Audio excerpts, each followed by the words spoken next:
And welcome back, everybody, to another episode of Fogent Roleplay Fallen, the Tunnels of Tuntin. So, we're going to go ahead. So, we don't have all the players we did last time. The playtest continues, though. So, what I'm going to go ahead and say. So, does anybody want to try to give a little bit of a recap of what happened last time? Yeah, so we interrogated the old town master and Glassstaff. We decided that we kind of needed to take out this ogre camp. They were part of the pact. We chose to do this one first because they pose the biggest threat to the town itself, if I'm remembering correctly. Um, Gale kind of is the one that is the de facto leader right now, being Int Boy. So we went out here. We found um, the camp. We set a diversion fire over here. And basically we tried to sneak up, but some of the ogres, someone stepped on a twig branch. I believe it was Gale, and it kind of hurt us. So they came up here. We got into a little combat up here, but we destroyed them as rightfully so because they are ogres and don't deserve any better. Um, And I think the rest of them went to go fight the fire, so now we're kind of trying to go in here and kill their leader. Gotcha. Hold on here. I think So, that was pretty much it. what we're going to do here. So, what we'll say for narrative purposes.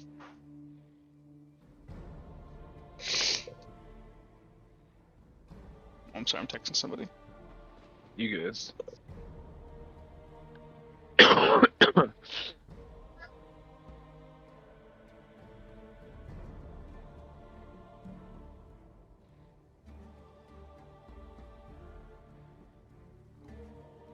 I would like to say, watch what you say about ogres because Crater is an ogrekin. I know that. I said that on purpose So, because we'll of you, say. Sammy. Oh, that's fantastic. You're welcome. I don't actually believe that. Of course, of course, of course. So what I'm At gonna least you're not a mudblood. what I'm gonna do. So I'm gonna say because Crater isn't here right now. So instead, what we're gonna go ahead and do is Crater. I'm gonna say that following the events, because you basically after the events of the whole, because the town got set on fire, they put it out. You guys were offered some land and titles and stuff, and you guys interrogated Glassmith, and then you guys realized that there's this kind of cabal network of all these various factions and organizations that are kind of looking for the downfall of Tuntin and kind of this local region and trying to take control, all coming from this one entity known as the Black Spider, and that somehow collectively, based on like certain promises, these kind of villainous groups have kind of all co-opted together to kind of slowly choke out this local region and take control.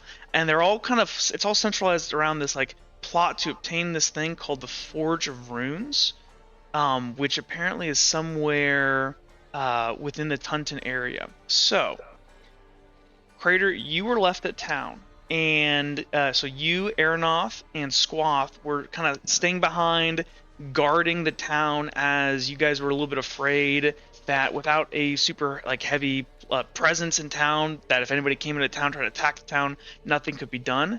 After a while, you kind of you guys talk amongst yourselves, and you guys say, okay, if things are stable enough for now, you guys probably do some things around town, maybe train up a couple of the local people to go ahead and be somewhat competent fighters, enough where they can hold a spear, and you decide, okay, Aronoth, Squath, you guys stay here, hold down the town. I'm gonna go track down everybody else and go see if I can help them before, because you know that they're going off basically to go hunt down this villainous gang, this bandit group of Ogrekin. Okay, so what we're gonna go ahead and do, so all that fighting stuff just happened. Crater, you have been tracking them and hoofing it, trying to catch up with them. Luckily, kind of based on your woodsman knowledge and stuff, you're able to kind of track them. And you, off in the distance at this point, can I have you make me a perception check?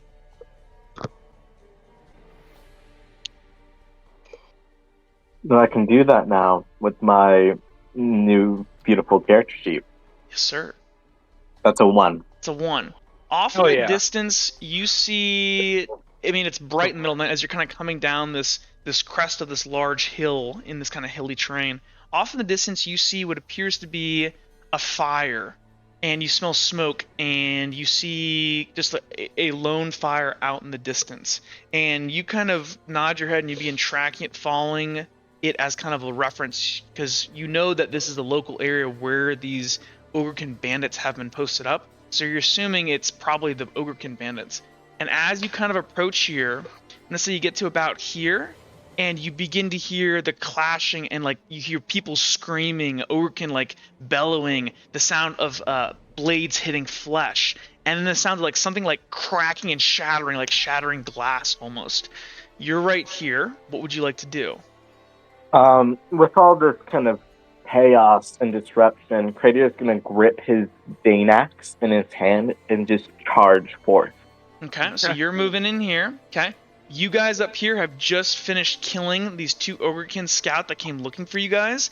You guys realize that at this stage, the camp is probably going to be on partial alert. Like, because remember, they saw the fire, so these guys, there were, and you don't really have great sight on them, but there were a group of Ogrekin that came out looking. One went right, one went left. You guys just killed the 2 that went left. What would you guys like to do? Vasily's going to look at Gale, and he's going to go, whoa, this is as far as I thought. What next? Malgon's going to turn around and go, something approaches. And he's going to turn towards Crater. You're coming up the hill right now. You see a couple, 3 shadowy figures kind of like looking down at you. And you hear a familiar voice of Malgon's going, And actually, no, he's just going to see an Ogrekin in the darkness, and he's going to go, attack! And he's going to start running. Vasily's going to do the same because he's got the dark vision. He's going to just start running down, going, oh! Come back to me, coward! Crater, do you say anything? Well,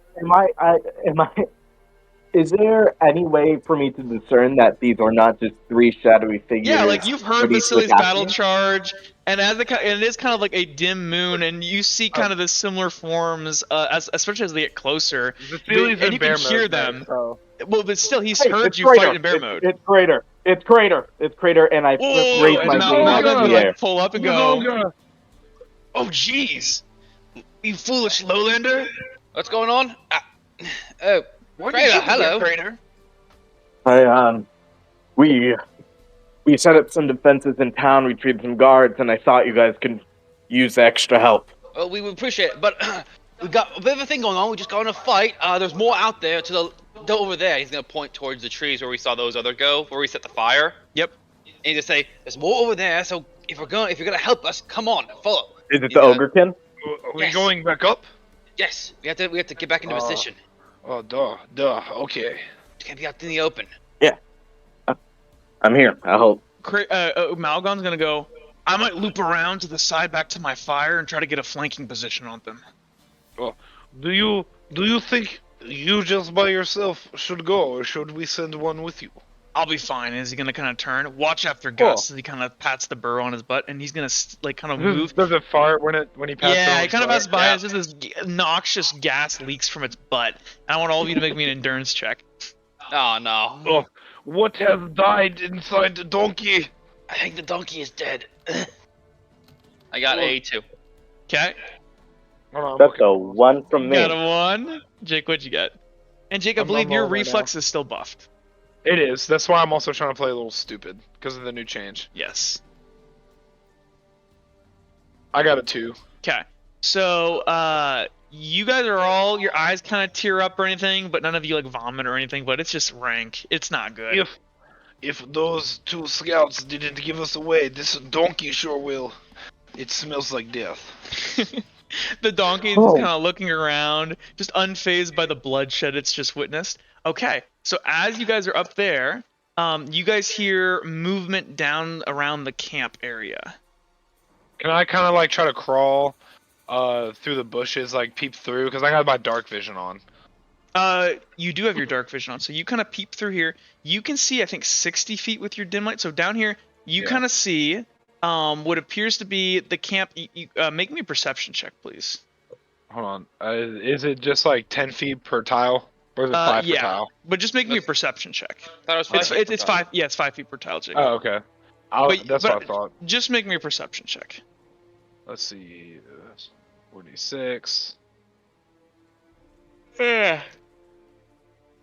Ah, yes. Okay, the 3. first thing, and let me make a roll myself. Actually, I don't even need to make a roll. Actually, I should make a roll.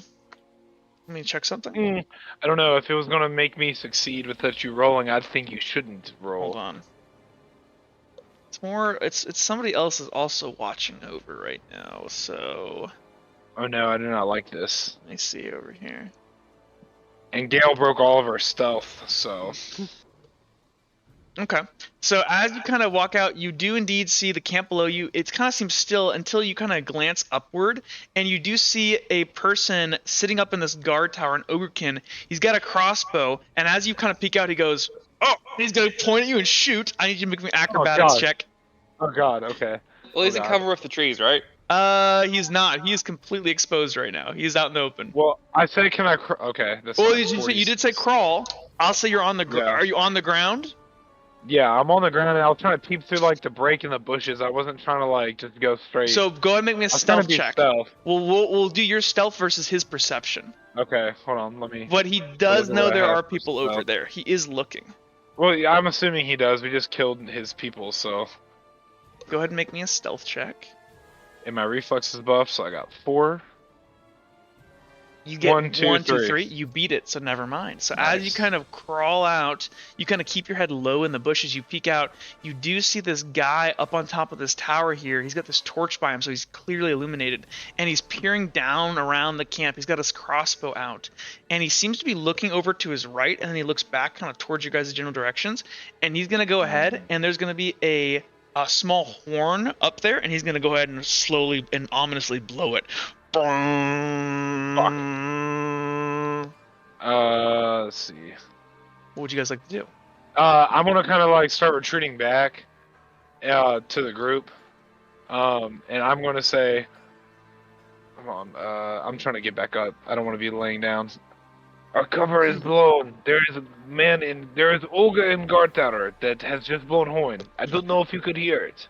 I could definitely hear it. Did he see you? I do not think he saw me, but I definitely think he heard what we just did to his friends over here. All right. Then we need to get moving. Someone You shoot need, that. you need to take him out. You have ranged things. He's pretty far away. I can't shoot that far. Maybe, Well, but it's gonna be hard. Vasily will make distractions so you can get close, and then you shoot him. One second, I gotta look at my rangers. At that, all of you begin to hear this boom, boom. Was it like a war drum, or? You hear something begin to move somewhere from the cave. Vasily does not like that sound. We need to move. You are fellow Ogrekin. What could that be? Can I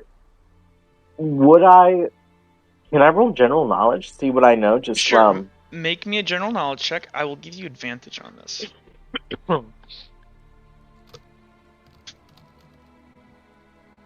Yeah, that's 2. just 2.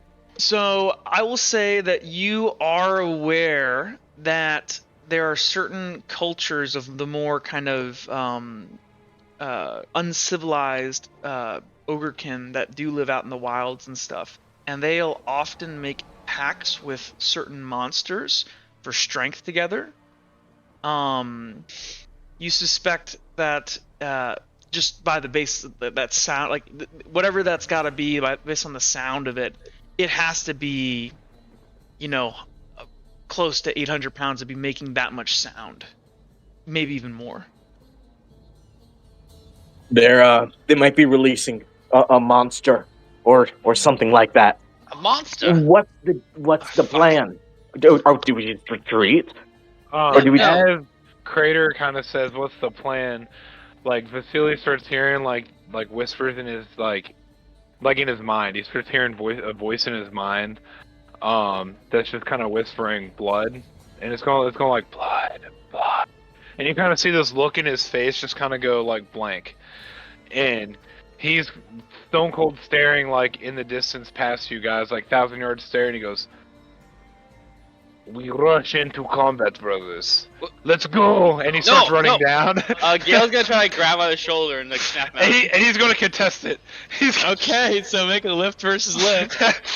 Oh boy. Okay. I got a 1. Okay, and Vasily? Yeah, Vasily, you just rip through his one tiny grasping tries to grasp your shoulder, and you just shrug it off, and you begin moving down the running down. Okay. He's screaming too. Oh! Okay. Would I be able to quickly roll for naturecraft, like that resistance? You could if you weren't. Did you spend your skill point on naturecraft? Yes. Okay, then actually you could. So you could do for. So what are you looking for? Resistance? Yes. Okay, let me check here real quick. So I don't know if that resistance spell got carried over, but what are you kind of looking to try to do? I'm looking to activate this naturecraft and start covering my body in these kind of vines and thorns to make it harder to penetrate through. So you absolutely could do that. The only problem, so that would technically be that's the physical protection spell. So with your naturecraft, you could absolutely attempt to do that. The only flaw is that it doesn't work if you have normal armor on. And your normal armor is better than the naturecraft armor. Because the naturecraft armor is 3 and your chainmail is 4. Is there a way I can like work on like toughening up my skin itself, making it like let me see. hard like bark, like tree bark? That would kind of be. I know you're trying to get the resistance thing. That's kind of why I removed it because it was a little bit too crazy. Okay. Okay. It's more of a physical protection thing. Afterward, if you and I are able to come to something more concrete, we absolutely could try to figure out something. But for because it literally is physical protection, that's actually what it's doing, is like making a barrier around you. If you'd like, I'll let you do this. I'll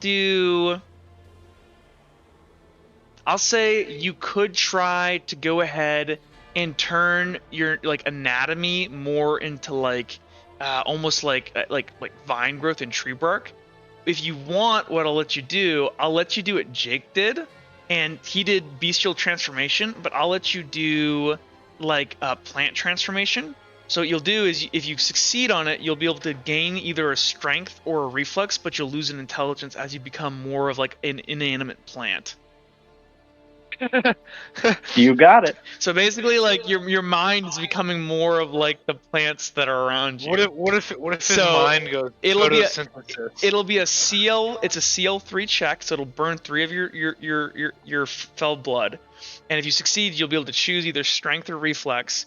But you'll lose as your eyes almost like go more greenish, and you're like not talking as much, and you're more kind of you're when you stand still, you're weirdly still.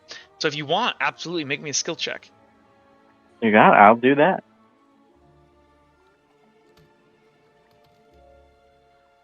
So you get a 1. I want to use 2. I'm going to use 2 of my destiny points. So you do indeed. So would you like to choose strength or reflex? And actually, I'm going to choose. Does reflex make any sense to anybody? Nope, and that's why I'm choosing strength. Yeah, we'll do strength. So you become more like a tree trunk. So how do you kind of transform as you use this nature craft? Like what happens to your body? Crater is going to start digging his hands into the earth below him. And there are these kind of roots that are going to spring forth from his fingertips and dig into the earth. And he's taking in the kind of sustenance you need as a plant, as this energy flows through him. And as it does, starting from his fingertips, his skin is going to darken and kind of like crusting up like a tree bark, as his blood flow kind of slows a little bit as this kind of magic courses through him. And his eyes are going to turn this hint of like deep forest green. Ooh, I like it. So you, sir, have gained a buff to strength. You have a negative int, so your combat rolls don't change, but now in combat, you can reduce another level of victory, basically. Okay, Gale, so you do that. That happens as you you do it, and you keep kind of moving as you do this, as you kind of transform. And Gale, as you're kind of running beside him, you see these kind of changes on, it's like taking over his body. Is there anything you'd like to do before we enter into combat, or no? Yes. I just want to try this because we discussed it last time. Like, I was like, using time magic to speed up my perception of time or slow my perception of time. So like, I have more time to react to things and all that. Yep. Well, could I do that? So I forget. Did we agree that would be a little more of a Minecraft thing? The one thing is like, I use time magic to speed up my entire body's processes, including my brain, so I can react to everything quicker. Okay, we can try to do that. So, do you think that would have any negative effect or just be a positive effect? Okay, if you're speeding up like your entire body and making everything fast, I don't think that'd be negative. I don't think anything negative. So it might just be. I'm gonna let you attempt it, but that just might be a harder check. Okay, well, what level would it be? So I'll say. Let me look here. It's either gonna be a 4 or a 5. Let me check here. It's probably gonna be a 5. Let me see. Because you are essentially meta-humaning yourself. Wait, that's gonna use all my resource. So I'm gonna, yeah, because this is pretty hard. So I'm gonna say, I am gonna indeed say this is going to be I'm gonna say this is gonna be a difficult task with time magic, level 4. I have to use almost all my resource though. Because you are gaining a permanent for an hour buff to your reflex. That is really strong, and it's not there, and there's no trade-off. Yeah, I'm not gonna do that then. I can't use all my resource. I only have Okay. 5 right now. So you guys proceed forward. Vasily, you go out there charging, screaming, bellowing. So I'm gonna say, Vasily, are you comfortable getting to a right? Put yourselves where you want to be. I would say like I'm gonna go kind of like right here. I'm gonna start screaming like, "Come at me!" And as you do, you hear. And out of the cave entrance over here, you guys see this form duck underneath the cave and lumber out, and you see the gargantuan form of an ogre. It holds a giant spiked club in its hand. And with that, you guys also see a couple other smaller ogrekin kind of pop out of the holes here. 1 second. Hold on, let me grab my guys. And these two guys who are hiding behind over here by these tents, they're going to kind of lean out here. And they're going to kind of come out around. And they're going to look at you. And all of them kind of stop. And the giant ogre kind of steps forward aggressively towards you, Vasily. But then it stops and it's going to look down to its right to this one ogrekin. He wears nicer armor than anybody else. He's kind of got this black leather armor. And on the front of his skull, you can see this metal plate that's been screwed into his skull. He holds an axe in one hand, or two axes in, two axes, an axe in each hand, and he kind of jauntily like steps forward and points his axe towards you, Vasily, and he goes, "I respect your challenge, outsider. Why have you come to my camp? Who challenges Brugor, axe catcher?" Vasily Anatoly, the Bear Knight. He kind of looks you up and down. "Ah, I've heard of you in these parts. Come to die?" No, I've come to deal death. He looks at you. "Well, any last words?" I would ask you the same. He kind of snickers. "Then let's go." And at this, everybody just charges. The ogrekin just roars and begins to run forward, and we are into combat. Let me grab my. Sorry guys, I had to play my character. You're good. Oh, we're gonna die. Let's do combat music. And I'll do this. Perfect. / play this over here. If you guys would like, you could already start rolling me a d20. All right. Okay. Big money, no whammies. I got a 3. I got a 4. I got a 14, but I also have a reflex. Remember that. Okay. The turn order starts. Let me grab a couple of their stat blocks. Okay. So I got this guy, and I got my actual ogre. Actually, let me do this. Yeah, guys, I didn't think he was going to be that big. Yeah. So, My bad. first we will do fastest in turn order. So those that have a 1 in reflex. Me. Okay, that'll be you. Jake, I believe you just get to go above everybody else. Hell yeah. So let me click some people here. Hold on. You get to go first. Okay, then I need people with a 1 in reflex. I got 3. You mean a 1 in? You mean Actually, a 0 I'm in sorry. reflex? I'm sorry. Brugor has a 1 in reflex. My bad. So Jake, Oh well, I rolled a 14. you roll a 14. Let me roll off versus Yep. you. You got a 12. Jake, you will go first.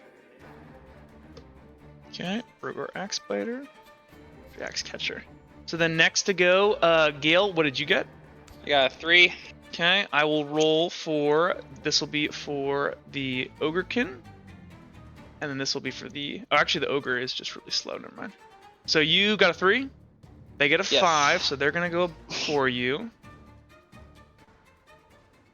So boop, boop. Let me just delete these guys. And then what did you get there, Crater? I got a whopping 4. Okay, so 4. So I believe it goes Crater, the Ogrekin, Gale, and then the Ogrekin is going to go last. And then one other thing, real quick. Hold on.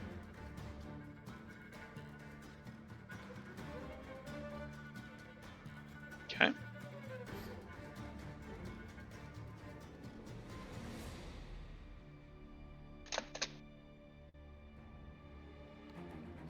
Okay. Okay.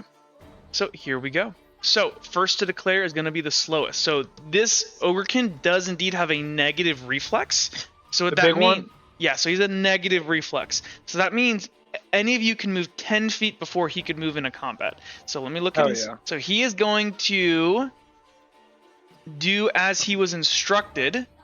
He's going to go ahead and charge at you, Vasily. So he's going to spend his movement.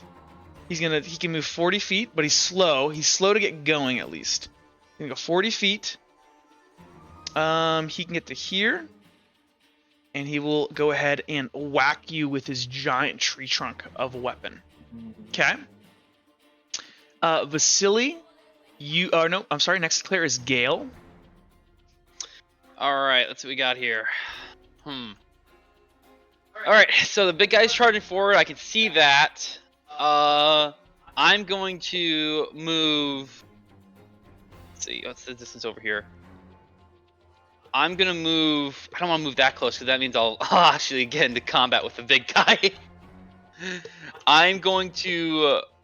Damn, it's tricky. There's not much cover here. This is a bad position. You're welcome. Alright, Gale's going to get over to the. No, then this guy will get to me.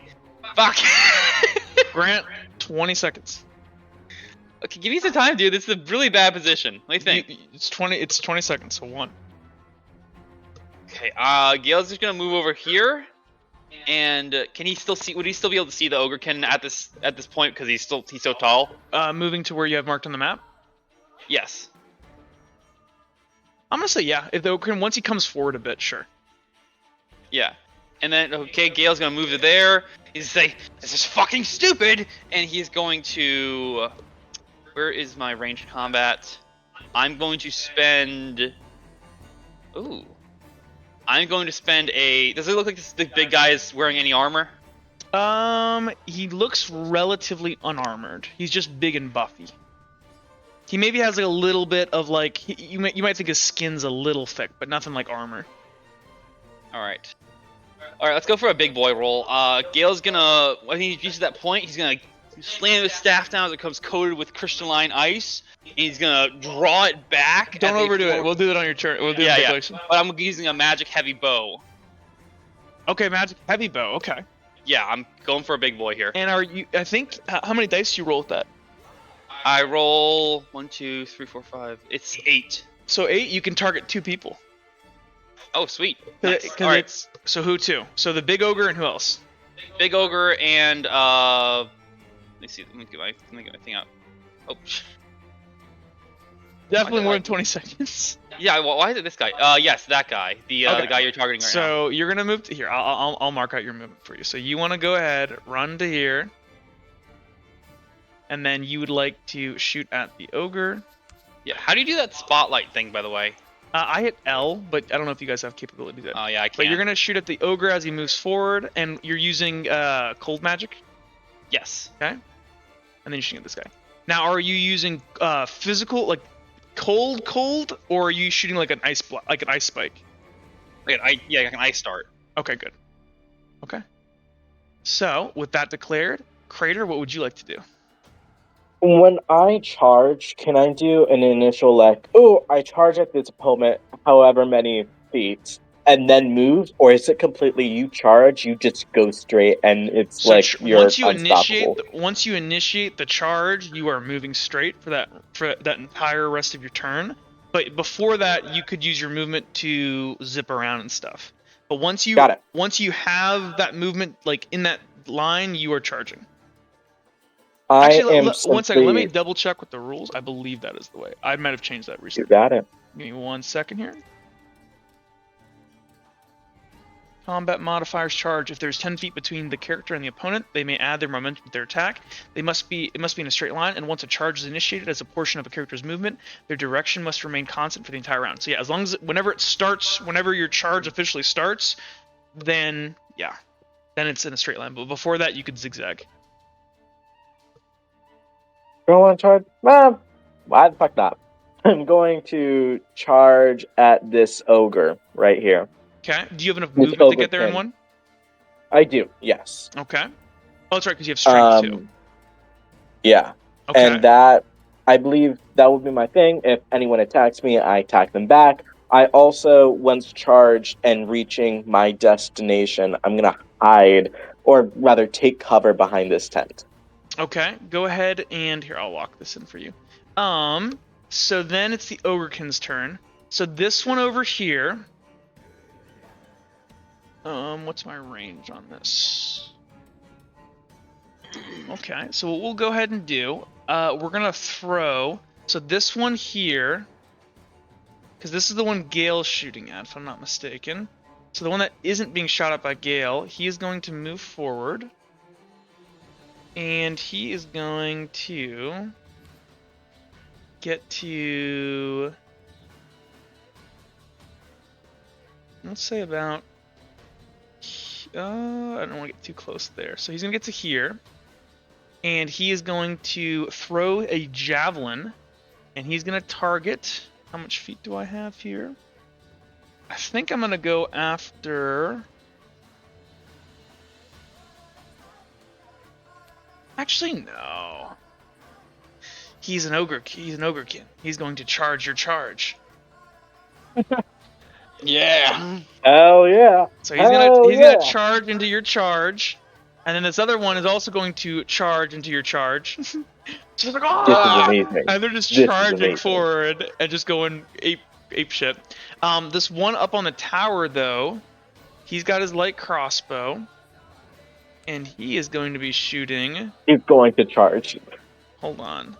So let me check his range here 1 second. So he can hit. Can I? But I do have advantage because I have high ground. So I'm going to go after. So I can do 75 feet. So I can do 150 now because I'm at advantage. So I'm going to do. I'm shooting Gale. I'm gonna shoot down towards Gale. Does he have the range for that? He does have the range because if he technically is exceeding his effective range, but because he has advantage, it's a flat roll. Ah. Okay. Because it's 75 effective, so he can shoot to 150, which I believe in terms of tiles would be what 13? Or no, it'd be 5. What? Oh my gosh, can I do math? 30 tiles. So he's good. So he's gonna go ahead and shoot down at you. Oops, didn't mean to, and then out from the bushes, Malgon's gonna shoot. Hey, our boy. So Malgon is going to take a focused shot.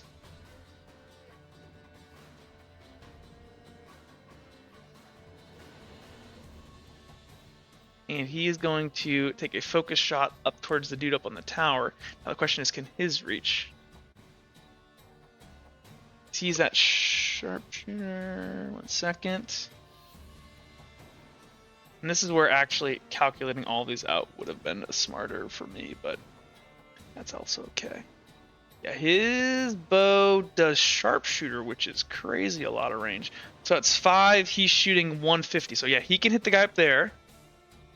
Oh, and also here, my other ogrekin, when he's shooting down at you, he's also going to take a focus. So he's got advantage from the focus, and he's got advantage from being higher than you. And so actually it will be an added advantage because he is shooting down at you. So he has 2 sources of advantage and 1 source of disadvantage. So those won't, he will be at advantage. But Malgon's going to try to shoot him before he gets his shot off. And then Brugor Axebiter here. What is he going to do? Or Axe Catcher. Do I want to go after, can I get the Gale?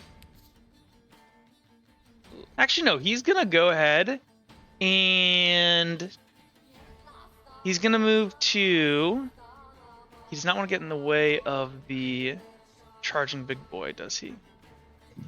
So how much movement? Okay, he can get to here. He's going to get to right here.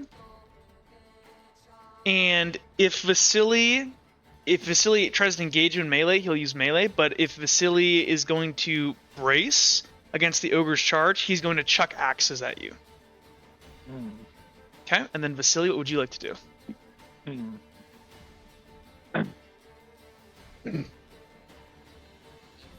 I think what I'm going to do, I think what's going to be more advantageous is Vasily sees the big boy charging.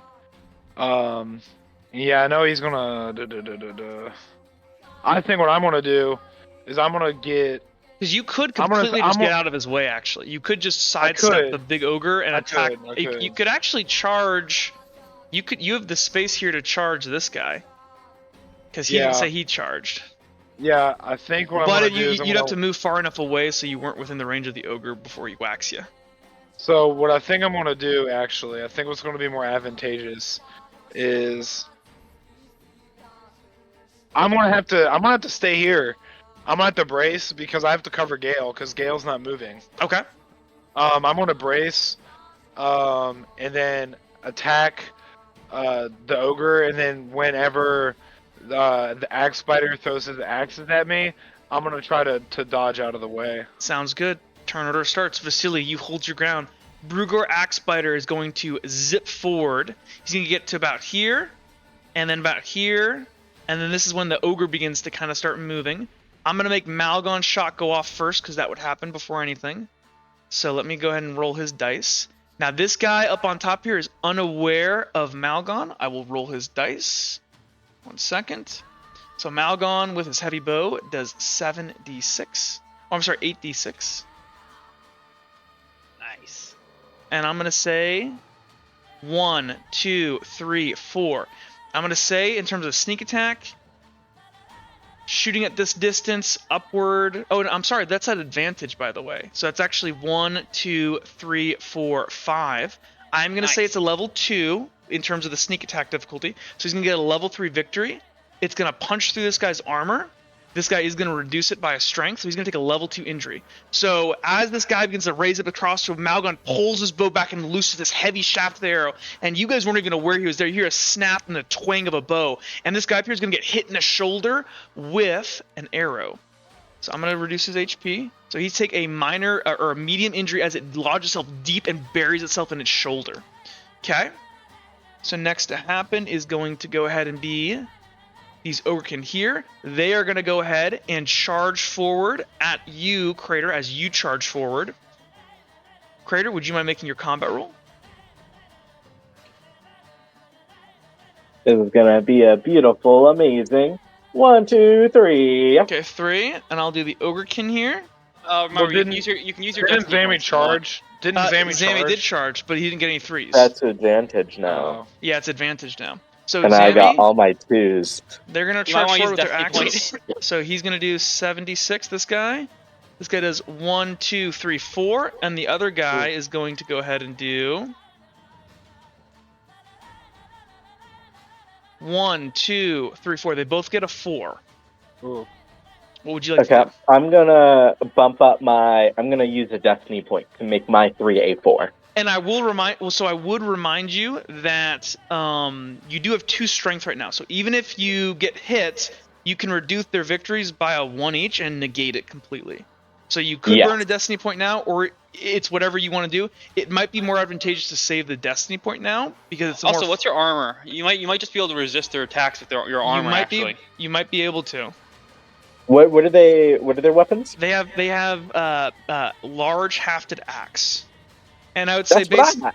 yes, it is what you have. So it's a 2 armor penetration. Not to get too metagamey, Yeah. but And I have 4 armor. Let's see if I can remember how armor works. basically their armor. So what's going to happen is their 2 is going to reduce your 4 armor down to a 2, and then whenever the injury comes in, since it'll only be a level 1 injury, assuming they do an injury, they might not do an injury, then it would reduce that down. But either way, you can reduce it by a strength. I will play it safe right now and use a destiny point.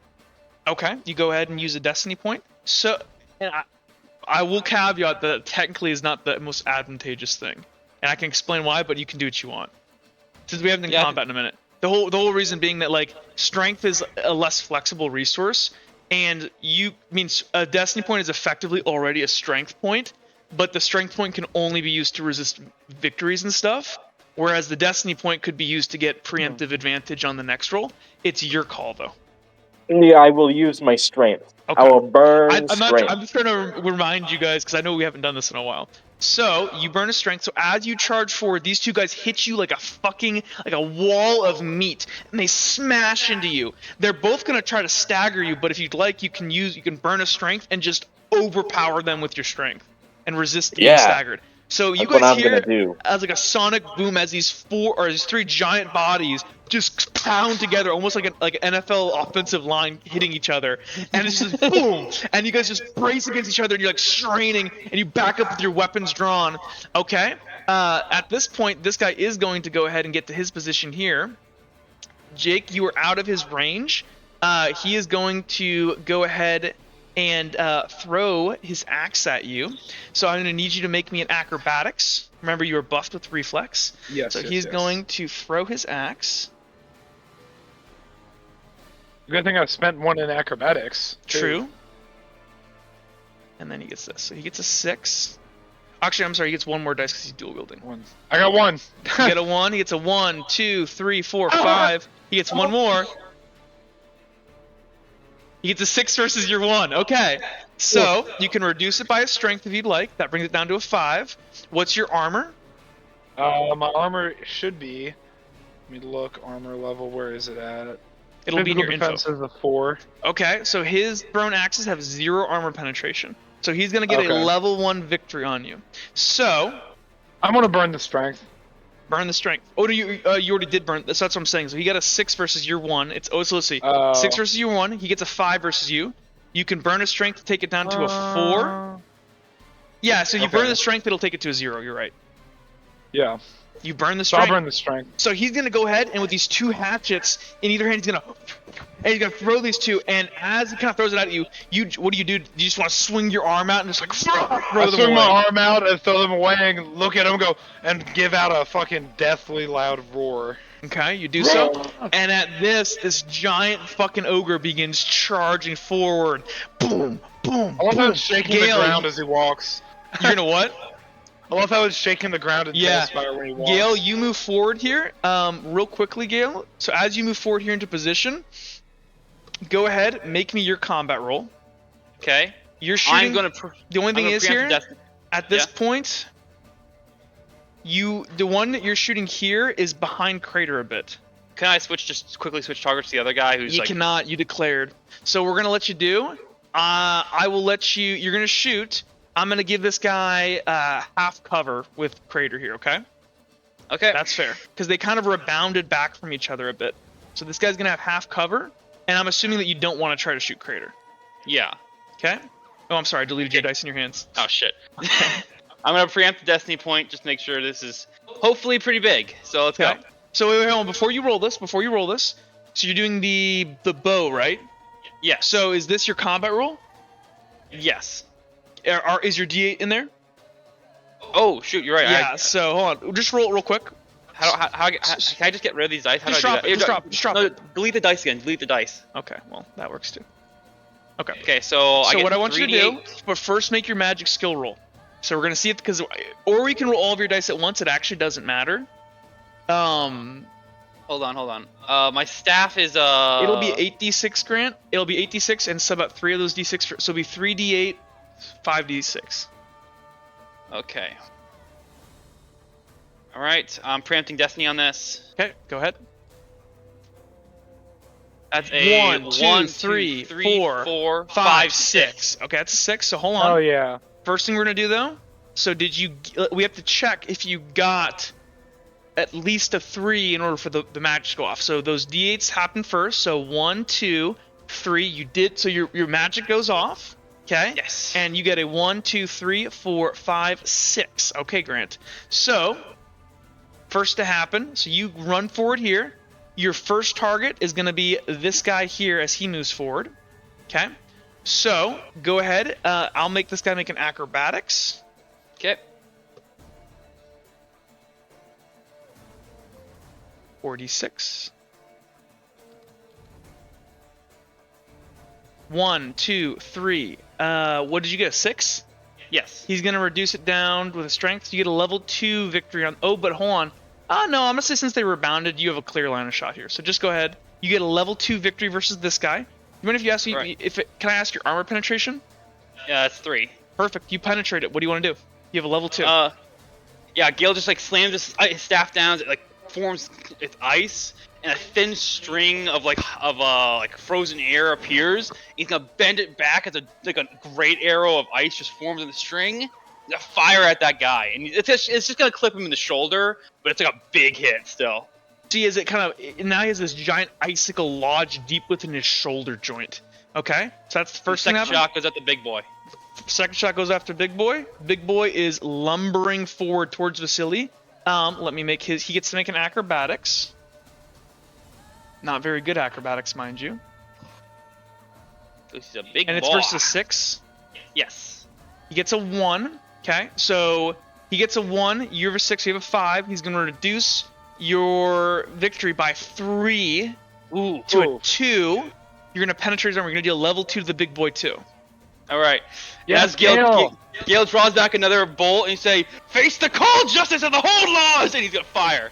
And it's to him in the chest, but like only penetrate like a couple inches. But he's like, "Ah, shit! Oh, this is the worst." So you see Gale throw the biggest shot he has at this guy dead in chest, and it's gonna pierce into like kind of somewhere between his shoulder and his heart, and it's gonna punch into his chest, and this thing's gonna roar and just be furious, charging forward. It is injured now, though. He has Gale's gonna look to Vasily and say, "Oh shit, Vasily!"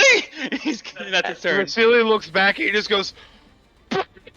So he's charging, Jake. He's gonna come at you, and this is probably like a ton of muscle with a gigantic spike club, roaring, charging, swinging at you. Yes. Make your combat roll.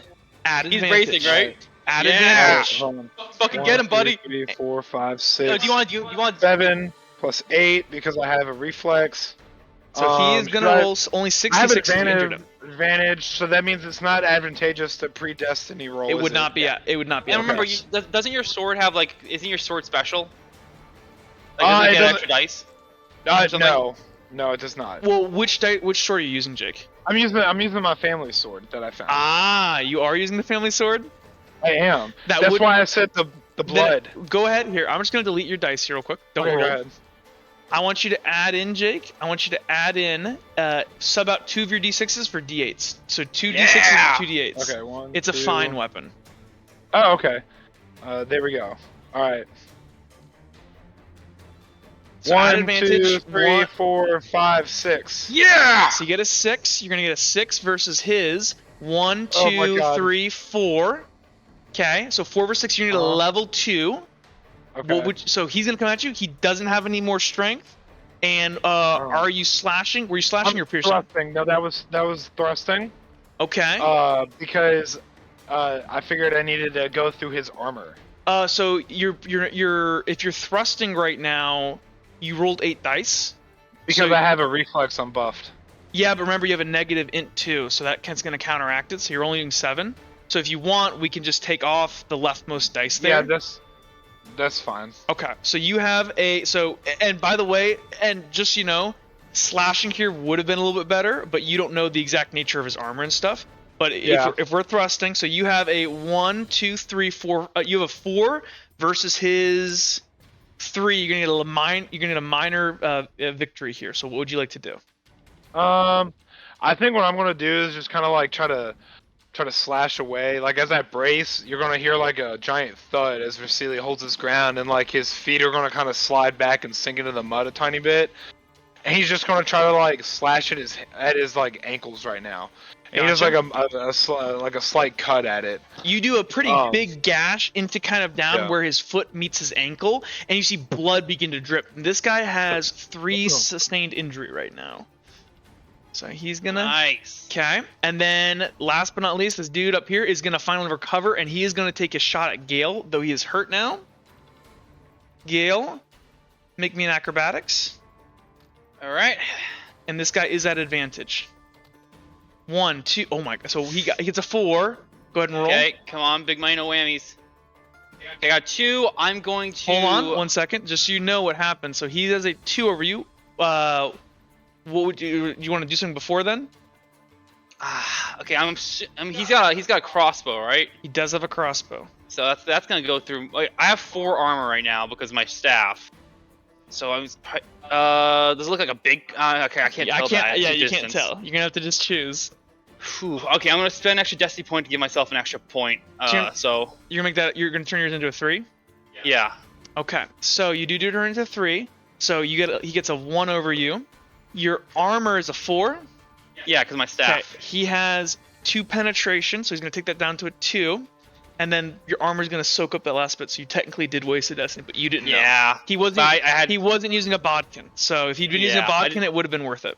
I didn't know if he was using like a heavy crossbow or something. So you see, as this large bolt is just going to, it's going to slam into your shield. And what's you just have the defensive sting and the actual armor on, right?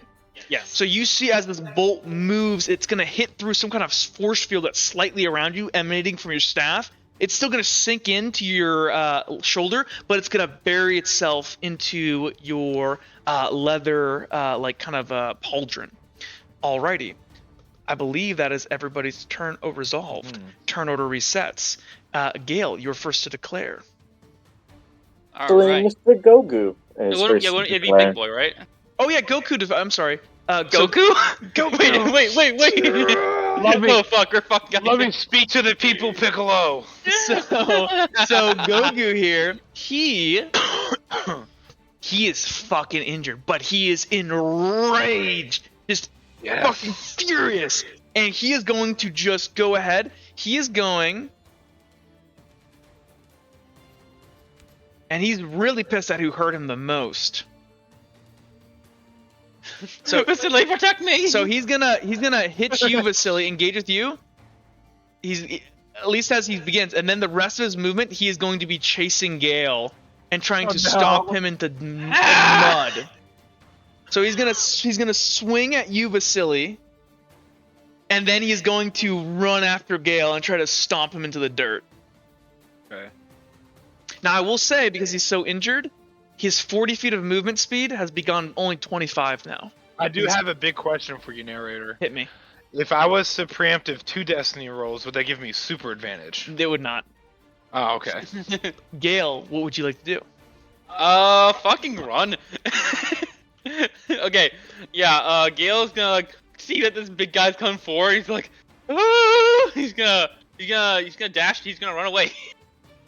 It's like run over like to Are you here. gonna be shooting or no? Yeah, I'm gonna be shooting as I go, and I'm gonna be using a. Okay, I only have 2 resource left. Let's Okay, it's complex loading is a 8d6, right?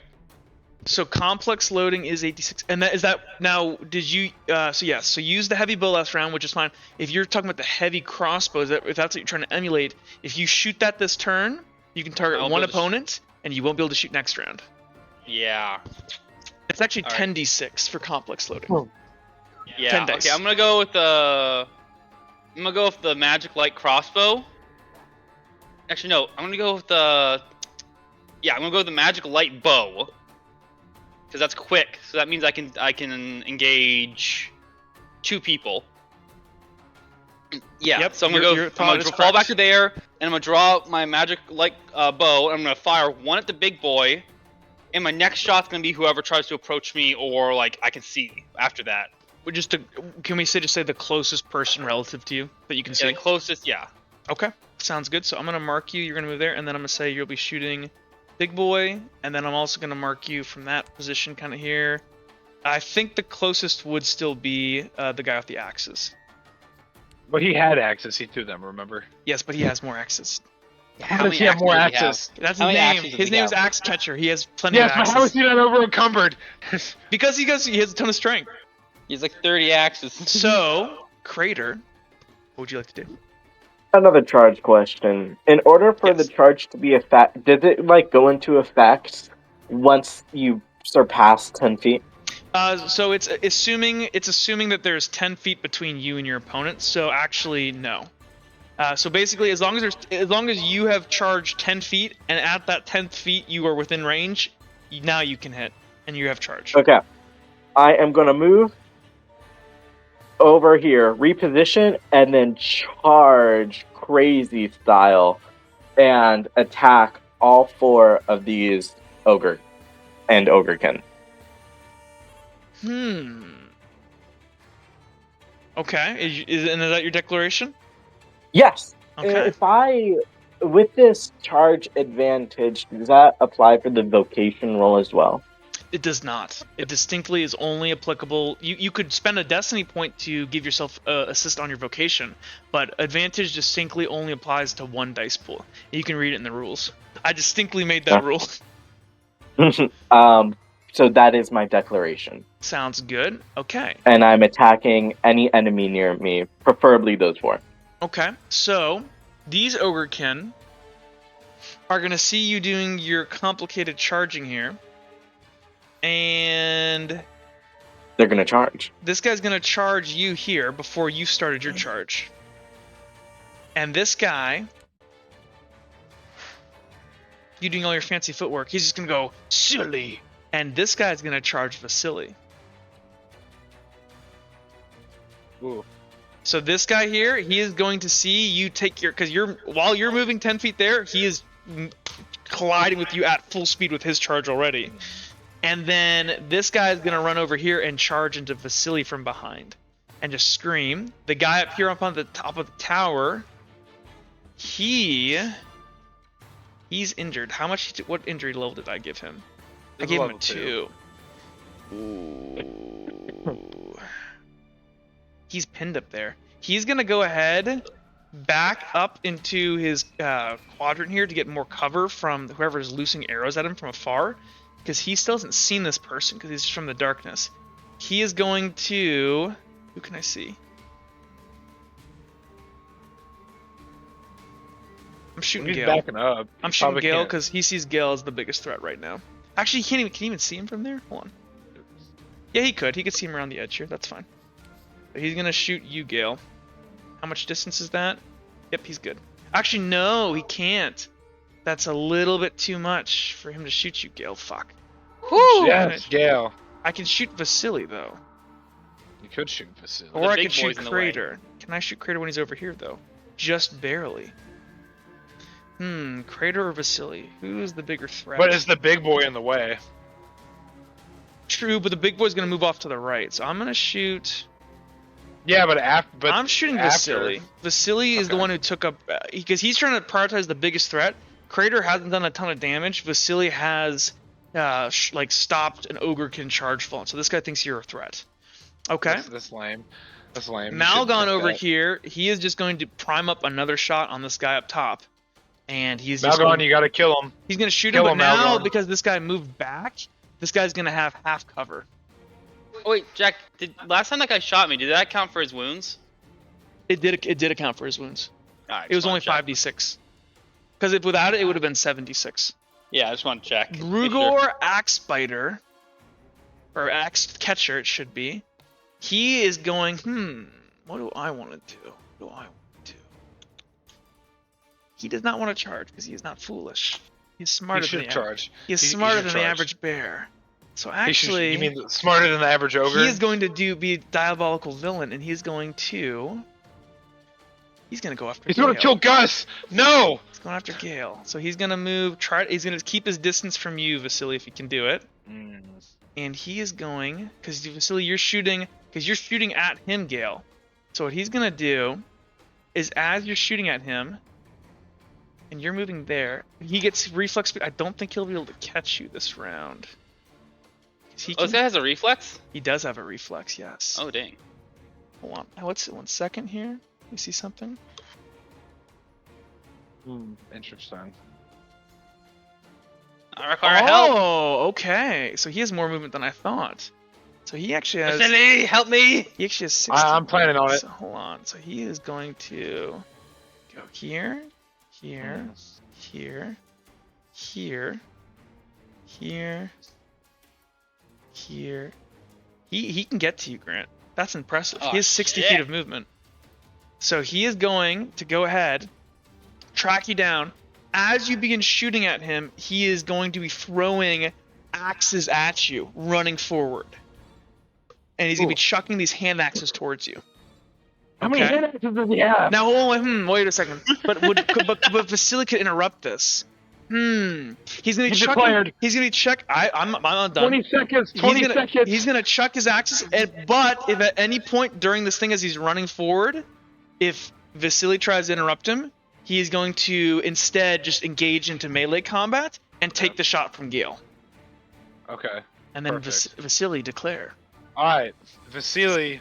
Set him up, kinda Vasily. I got him. He sees that this ogre dude is gonna kind of go around. So Vasily's biggest concern is he's gonna kind of stay here in the way of ogre boy for a second. He's gonna wait. He's gonna like attack big ogre dude, and then he's gonna wait for Axebreaker to kind of get here, to get to this apex right here, and then he's gonna attack him. Okay, cool. Sounds good. Okay, so turn restart. So Vasily, you hold. First to happen, Brugor begins to move. The ogre is going to just swing down at you. So if you want to, go ahead and make your combat roll, Vasily, versus the ogre. Yep. It won't be at advantage. Yeah. And now this ogre is not as... How much dice am I rolling for this big boy? I'm trying to think. Gale, do you 86. think it's advantageous to preemptive destiny for advantage?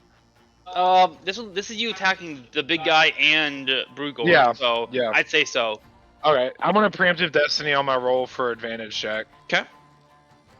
So 1, 2, 3, 4 for him. 1, 2, 3, 4, 5, 6 for me. 6, okay. So you're gonna go ahead, and and you are piercing here, right? Actually- This is piercing, yeah. This is piercing. Yes, it is piercing. Okay. So you are gonna go ahead, get a level 2 on the big boy. I'm gonna just pierce his upper thigh. So you're gonna get a Like I'm level gonna 2. reach as far, or his knee, whichever one I can reach really like effectively. Well, this is gonna render. He's gonna sum up to 5 total injuries. So this will incapacitate him. So you can. Oh, so I'm gonna stab him in his thigh, and it's gonna like Femoral. nick his like carotid or his femoral artery, and he's gonna start bleeding out. Okay, so you're gonna go ahead. So go ahead and describe it. So as this guy, he's I'm gonna gonna- swing as- down and just like this big lumbering. He's bleeding everywhere. He's just full of pain, and he's gonna So, swing down. I'm gonna kind and of, that at you. I'm gonna sidestep his big tree. I'm gonna, as Vasily kind of like is also kind of glanced back for a second to see Axebreaker. He's gonna quickly go and thrust up into his thigh, retract and spin around and then go attack Axebreaker. Gotcha, okay. So this big guy's gonna crumple to the ground, like clutching his leg, moaning in pain as you severed ligaments and muscles in his leg that would keep him up. And you hear the snap as the muscles that are used to holding up this heavy, like 2,000 pound monster crack, and he tumbles to the ground. Okay, let me just mark his injury here, and actually I'll just put him on the ground here. So he's down on the ground. You turn around to attack Brugor, so Brugor gets to here. You're gonna go ahead and counter attack here as he moves forward. Yeah.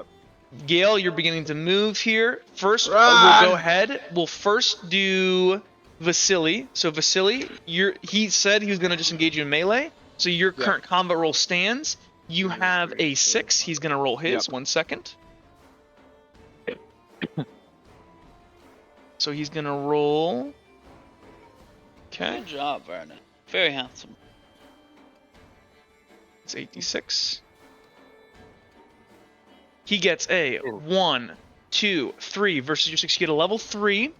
He is going to indeed reduce that down by strength to a 2. To a level 2. And then, what's your armor penetration? Is it a 3? I believe it is. Let me look. I'm double checking. It is a 3 for thrusting. It's a 3 for thrusting. Okay. Yep. Let me check his armor here, but yep, you thrust through his armor. Okay. He has Gambison and leather armor on. So you're gonna deal a level 2 to this guy. You have a level 2 victory. You could do disarm. You could do different things.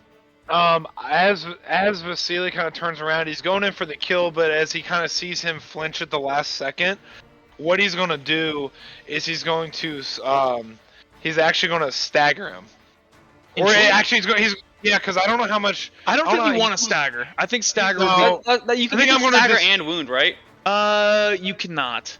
Oh. No, I think I'm just going to straight wound him because it's going to decrease his range with the axes. Yes. I don't know how many axes this guy and also has. Since you injure him, it's going to reduce his movement speed by 20 because each dice he loses 10. So, he will never get to Gale. I'm gonna Vasily! go in. I'm gonna go in for like the gut thrust, but as he kind of moves and flinches the block at the last second, I'm just going to kind of slice, not as deep, and it's just going to kind of pierce just a little on like on like his oblique side. It's not a fatal wound, but it's serious enough. Gotcha. Yeah, buddy. And he's gonna stagger, and you just hear a sharp like pull of like his deep guttural voice goes, and he's gonna tumble, do a roll, and keep running towards Gale, but his leg is bleeding, and Gale, you feel him right on your back as you're just, and you turn at the last second, and you just turn back, and so you can go ahead and make your roll now. He is not going to make it all the way to you, so he's going to only be able to get to here, and you're going to get to here. I'm using my light bow, so that's 76. I'm sorry, that's And then at the same time while that's going on, if you would like, Crater, go ahead and make your combat roll as well, and it'll be a flat roll. Okay, I'm gonna preempt my final destiny point on this because I want it to be big. Kill him. You can get him. Okay, that's a 1, 2, 3, 4, 5, 6. 6. Yes. Let me make his athletic or acrobatics rather. 1 second. So it would be 5d6. He's only rolling 3 because you just did an injury to him. Gets a 2. 6 versus 2, 4. What's your armor penetration? My armor penetration is only 1 with the bow. Okay, so you get a 4 versus him. He's gonna reduce that down. He has 3 armor, so he's gonna reduce down your 4 to a 2. And he doesn't have your strength, so you're gonna deal another level 2 to this guy. What do you want to do? Okay, as he charges forward, like Gale's like scrambling back. He's like, he's just gonna quickly fire out a shot. It's like completely messy. It doesn't have the strength of the last one, but it's just this tiny thin needle of ice, and it just penetrates him right between the hip and the thigh. It's like right in there. Sounds good. Also, you're gonna loose another arrow at the Ogrekin who's already kind of mumbling on the ground, dealing another level 2 injury to him, and this is indeed going to fatally kill him. So, what would you like to do with this? Fuck you, big boy. What do you want? How do you want? Alright, where do you hit him? As Gale like fires off the guy, like it's completely unwarranted and mistaken. But as he fires this rapid, like reflexive shot, a splinter of ice hurtles out, and just like spins through the air and just like sinks right into the ogre's eye. As he like leans up, like, and it's just gonna collapse into a big a big pile of flesh. At the same time, Crater, while this all been happening, you moved here. This guy's gonna charge into you. Let me make his roll. How many wins did you get? I got 5 wins. 5 wins? Wow.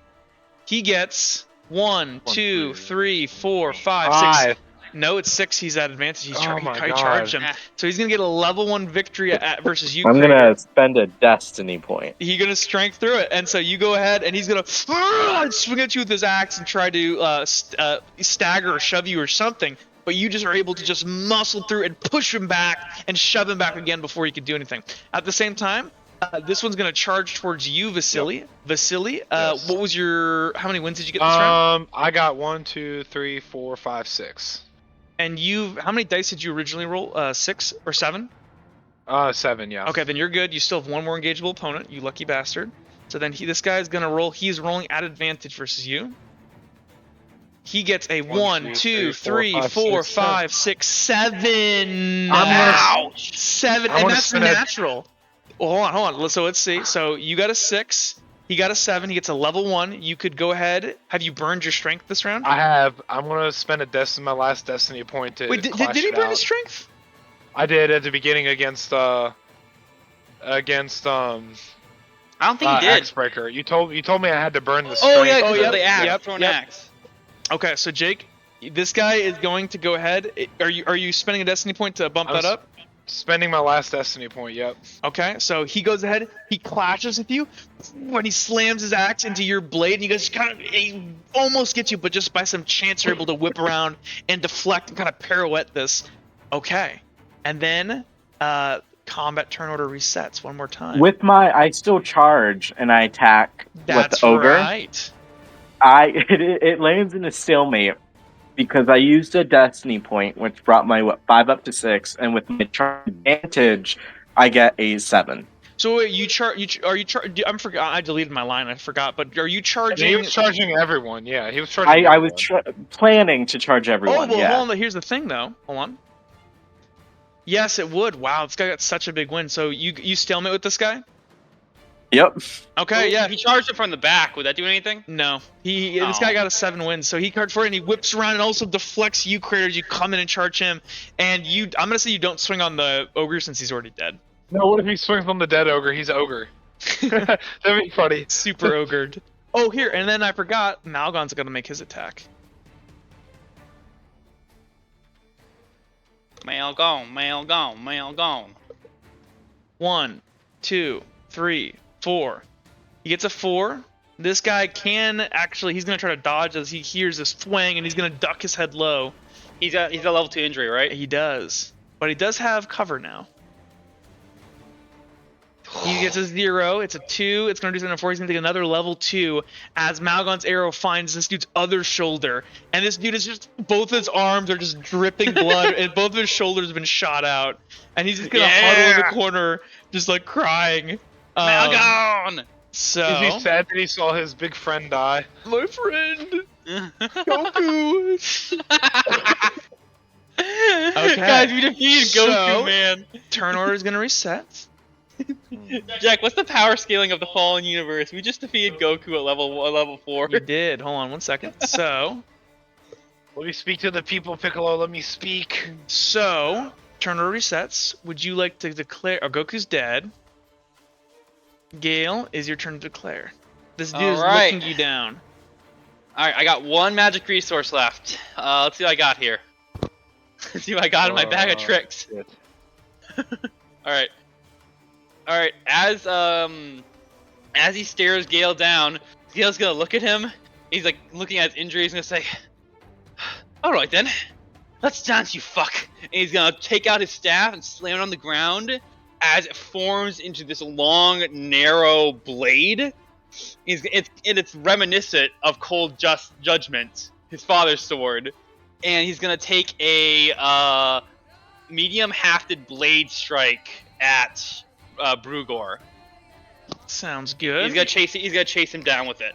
Okay, Crater, what would you like to do? Well, I'm gonna tell you. Please do so. I don't think I can make it. Actually, no, I can. I can make it to Gale. Well, remember, this guy over here is still not dead. So I do know that. Current enemies are 1, 2, 3. I'm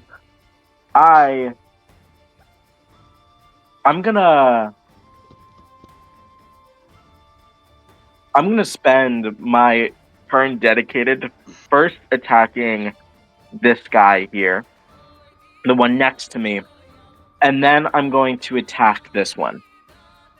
Okay. That's what I'm spending my turn to do. I'm Yes, sir. attacking him with my Dane axe. Gotcha. Okay. Next to declare will be this ogrekin here. Oops. He will not abandon his battle brothers. So he is going, and I don't think, because you would have already been moving towards him, so I think by the time he moves 10 feet, you would also be already here, so he can't do that. Okay, so he can't charge you. So he's just going to go ahead and nod his head and move into the melee of death and attack you and Vasily, and Isn't that the guy who's injured? This guy is not injured. No, they are both uninjured. No, Yes. I shot one of the guys with my heavy bow in the first turn. Remember? He did. Was it the one by Vasily? No, I think you're right. It was. No, Grant, you shot the ogre. No, I shot the ogre, and I shot one of the guys by Crater after they clashed into each other. He did. I believe you're correct. So I'm trying to remember which one it was. Then I think it was the leftmost one because I said he was over, and that would have been the one that didn't charge. So actually, it would have been the one. I'm sorry, Jake. Oh, and it was Jake. I'm sorry. Technically, we're just gonna glance ahead. I'm sorry, I fucked up. I'll give you the 2 wins this round, but this guy that hit you, technically he shouldn't have rolled 76. He should have only rolled 5d6. My bad, guys. Nice. That's fine. It's all good. So. I know it happens. We fuck up dice rolls all the time. So this guy here, he's just gonna move forward and move into the melee of death with Crater and Vasily. This guy here, right here, I'm gonna say, Jake, you technically would have given him a minor injury because he had 1 over you. He should have only rolled 2 of those dice, so he is down. He has 3 summed level of injury. My bad. No, it's okay. So then he is just gonna stand here and brawl to the death with you guys. Okay, that's fine. The guy up on top of his post up here, he's just gonna lay flat on the ground and just curl into a ball. He has given up because he literally has been shot twice. Both of his arms aren't working anymore. Goku, no! That's Krillin. Axe catcher here. Do you hear the soft sobs of Goku? Axe catcher here. He's going to nod, and you just see as he just nods his head. He's bleeding profusely. This kind of elderly, he's probably in his 40s, and he's just gonna cough blood and nod his head. And he goes, "It sure did sneak up on me." And he's gonna kind of clink his axe together and says, "Fine, let's die together." And he's gonna charge at you and try to finish you, even though he is bleeding to death right now. Vasily, what would you like to do? I am going to engage this guy in melee right here. Okay. And then, because technically I don't have to move narrator, would I still be able to effect a charge on Axebreaker? Or Axe Catcher? I would say no. Your charge has to be the primary thing. Okay, that's fine. That's fine. Then I'll just I'll retreat after I attack him, and I'm gonna go help Gale out. Yeah. Sounds good. You should have plenty of movement speed to do that. Gale, you already declared. Turn order goes off. Make your attack, Vasily. I'll make your attack versus this guy. This guy is 46. He's gonna clumsily swing at you with his axe. He's super fucked up right now. He gets a 2. You get a 1, 2, 3, 4, 5. 5 versus his 2. You get a level 3. He has no more strength to resist you with. Okay. And I'm also thrusting, by the way. Sorry, I should have said that. No, that's fine. What do you want to do? As I kind of do this, I kind of see him kind of clumsily. I'm gonna we're gonna clink a little bit. I'm gonna slash it brush off his attacks. Recoil my sword, and I'm gonna just guttural him. You just stab him through his gut. Stab him through his gut, and yank it out, and then immediately, without saying anything, without thinking, I'm just gonna go and turn and help Gale out because I know he's gonna collapse. He's not dead. He is unconscious though, as you've mortally wounded him. Before you can move away, though. Yeah. No. Sorry. This guy is moving around and also engaging you in combat. Crater, you were coming up behind to attack these guys. So first to happen, I will say. Wait. Which one's Crater? Crater's this one. Sure... You mixed them up. I'm the other one. Crater was the one next to me. Damn it! That was Crater. I almost got Kill them. Crater. I almost got them. So first to happen, Crater, you are gonna go ahead. Actually no. So first, this guy would first attack you, Vasily. So Vasily, how many wins did you get? I got. Let me look. 1, 2, 3, 4, 5. 5. This guy's gonna roll. This dude gets a 1, 1, 2. 2. You get a level 3 on this guy as well. I'm gonna And just then kind of Crater, like. please make your attack as well.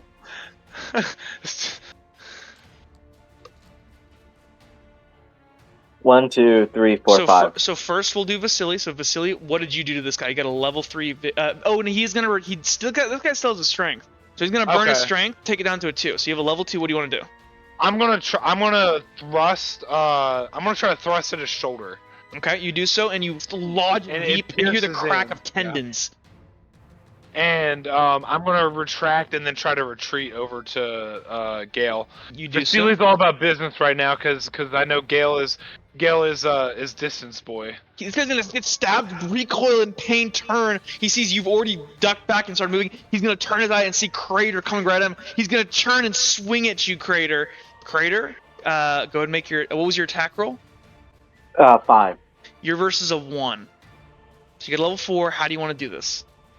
1. I am going to I'm gonna take the blunt end, the side of my axe, and I'm just gonna wallop him in the face, rendering him unconscious. You see like teeth splatter out of his mouth, and he's gonna collapse in this giant pile of muscle. Okay. Vasily, you're charging. Gale, why don't you make me a combat roll? All right. So let's see. It's 3d8, 5d6. And as Gale like brandishes this mimicry of his ancestral family sword, he's just going in. I got no more destiny points. So let's hope This guy dice is spotlight charging you. me. You know that, right, Grant? He's charging. Oh, I got so many fucking 3s. So he's charging. He gets a 3. I got a 3. You get 3 versus 3. So and because remember he has more reflex, so he can move that 10 feet and close the distance with you. But isn't he like super heavily injured? Doesn't matter. He can still use your reflex counts as the first part of your reflex speed is the first part of your movement. So he dashes forward. He swings both of his axes towards you, and you got a 3 too. Yeah. And how do you catch it with your blade to deflect it? Yeah, he swings both his axes like downwards towards me. Yeah. Yes. Yeah, He swings 2 down. Gale's just gonna go with like a classic top guard. And he catches it, and he's like, I got him. He's feeling like, oh shit, he's actually really strong and big. And he's like, he gets pushed down, loses the advantage. And he as shoves you guys him are in back. this bind, he's going to look at you and lean in. These kind of like tusks sticking out of his mouth, just smiling bloody murder. And he goes, I've lived through much worse than this, young one. This will not be my death. And then, and then Gale's gonna say this back. he turns. Gale's like, What do you say? Gale's saying back. He's gonna say, "It won't be an axe in your head. It'll be my fucking foot." And he's gonna push him back. And at that, he's gonna turn around and kind of gonna wipe the spit away from his nose. He goes, "Wait, what's that?" He's gonna turn around and just okay. Jake, how many wins did you have? I got I believe. Let me double check, but it should have been a 5. 1, 2, 3, 4, 5. Yeah. Okay, so he's not charging versus you, so it's only a 2. So you get a level 3. You will render him unconscious with whatever you do to him. So what do you want to do? I'm gonna charge forward at him, You get a level and 3 I'm gonna kind of like try to. I see him attacking Gale. I go, and I'm gonna fucking like try to. I'm gonna stab him through, because I'm thrusting. I'm gonna stab him through, I'm gonna stab him through the shoulder. I'm just gonna freaking I'm gonna sucker punch him with the hilt of the fucking with the sword right on his skull. So he's gonna go ahead and bring up both of his axes, and try to like crossblade deflect, and as you kind of thrust through it, he doesn't expect it, and you see as your weapon glances off. So I'm gonna say one thing. So when he went ahead and swung both of his axes down at you, Gale, when your blade made of ice contacted his axe, his medium-hafted axe in his right hand, there was kind of a like shimmer of almost runecraft, and it like almost cold meeting cold, and it kind of bound for a second as you tore away. There was ice, and now as you thrust through Vasily, you're gonna go ahead and tink off part of that, and there's this resounding twang of like weird metallic ringing sound as you thrust into him. How did you say you did exactly? Where'd you hit him? I said I was gonna try to knock him unconscious. Oh, so I was gonna knock him unconscious. So technically you have a level 3. Oh, You can't I'm just gonna thrust this into will be his from shoulder. an injury. Then. This will be an I'm injury. gonna thrust into his upper. Does it seem like he's heavy on one side, right or like left-handed? It seems like he's more of a right-handed dude. If you wanted right to not upper injure him pec. anymore, you could just disarm him. No, fuck him. I'm gonna hurt him. Fuck Okay. him. I'm gonna thrust through his right upper pec. Okay, you do so. You pull back, and he's gonna drop both his weapons and like clutch his chest, and you see like his eyes are tearing up, and he like looks between the two of you and goes, "My match," and he's gonna slump onto the ground, bleeding to death. Is that out of? Are we out of combat now? You are out of combat. Can I go ahead and kill him out of combat? Hold on. 1 second. I want to do something cool that Gale can see, because Gale's right next to me. Yeah, we'll leave the intense on music on for a second. So you guys are officially out of combat. Yeah. Crater, you've just knocked this guy unconscious. You look over, you see you get stabbed, and he falls limp to the ground. Would anybody like to do anything before Vasily does his thing? As he goes down, Gale's gonna look to Vasily and say, "Stop!" And he's gonna slam the staff down, like create a noticeable sound as like ice puffs out around him and says, "He will face due judgment through trial. My justice is mine." He's gonna have to fight me. Oh no!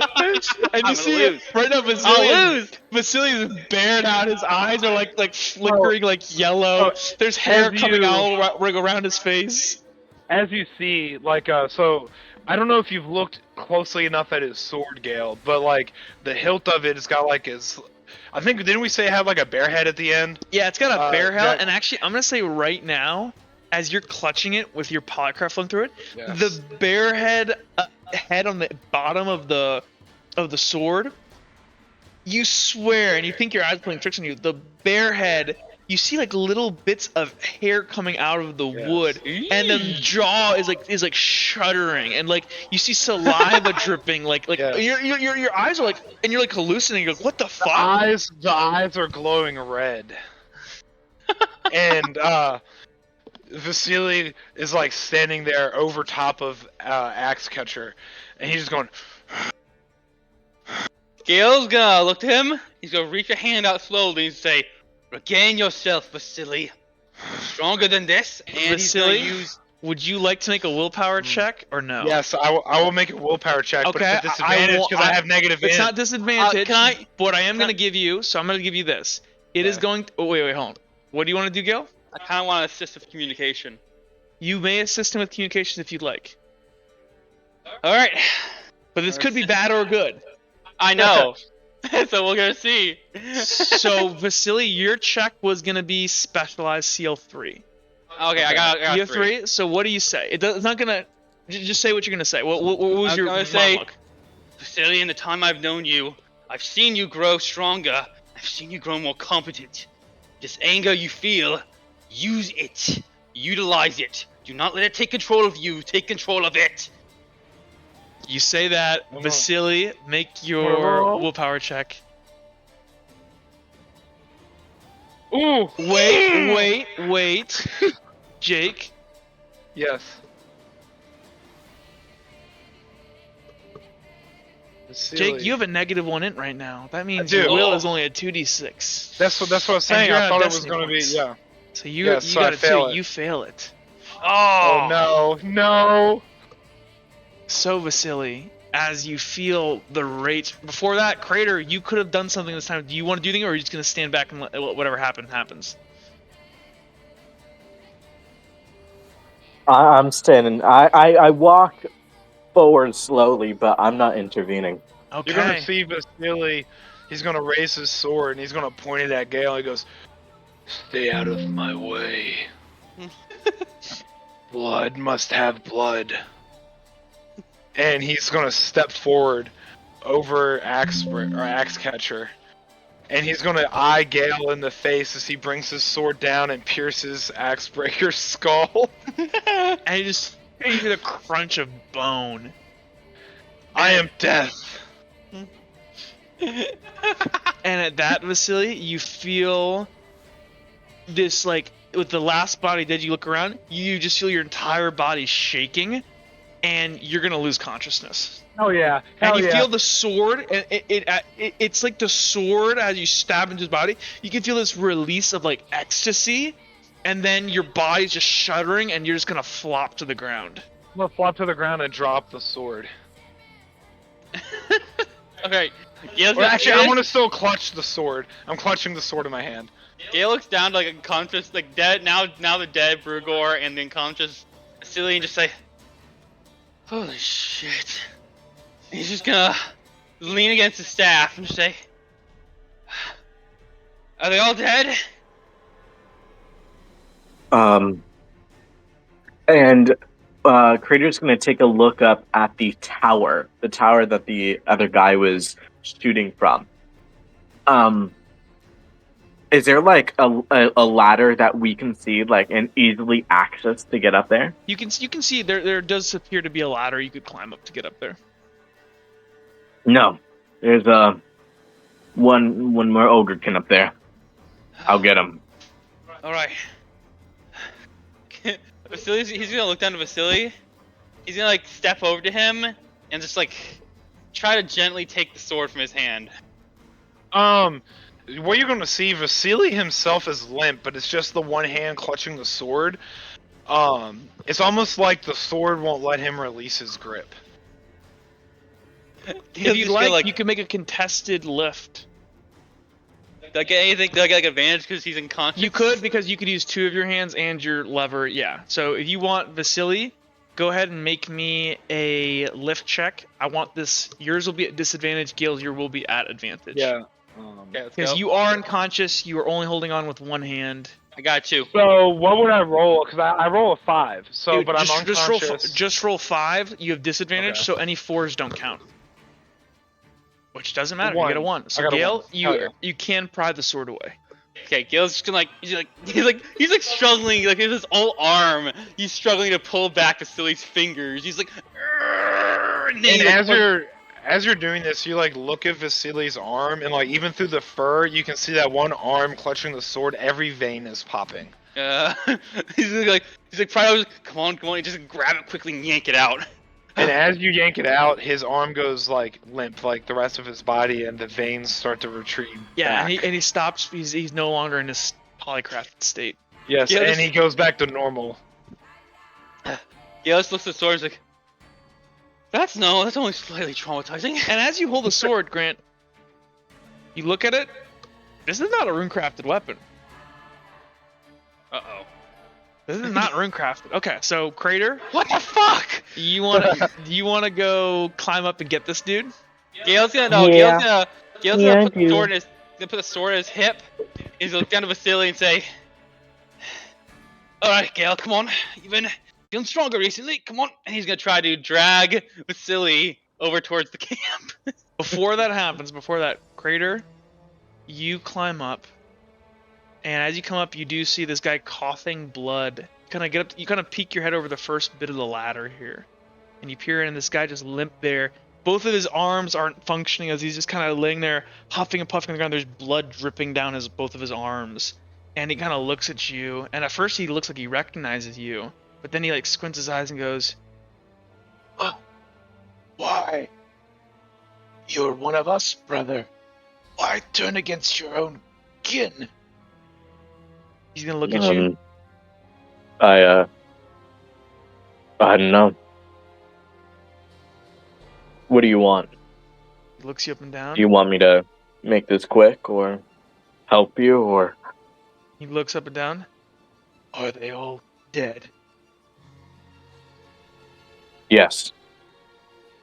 Gonna look down at his feet, and you see just this utter remorse go through his eyes, and you see a tear drip down. He goes, "My brother, I,"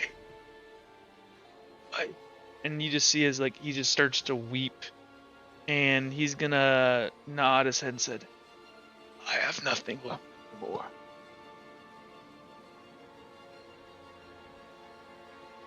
May nature take you back. And Crater is going to take his Dane axe and behead him. And you just hear somewhere off in the distance, Gale, a. What the? He's just gonna keep dragging Vasily's body. He's just. Okay.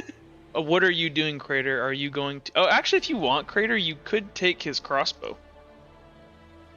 I don't need it. Okay. I don't want it. So.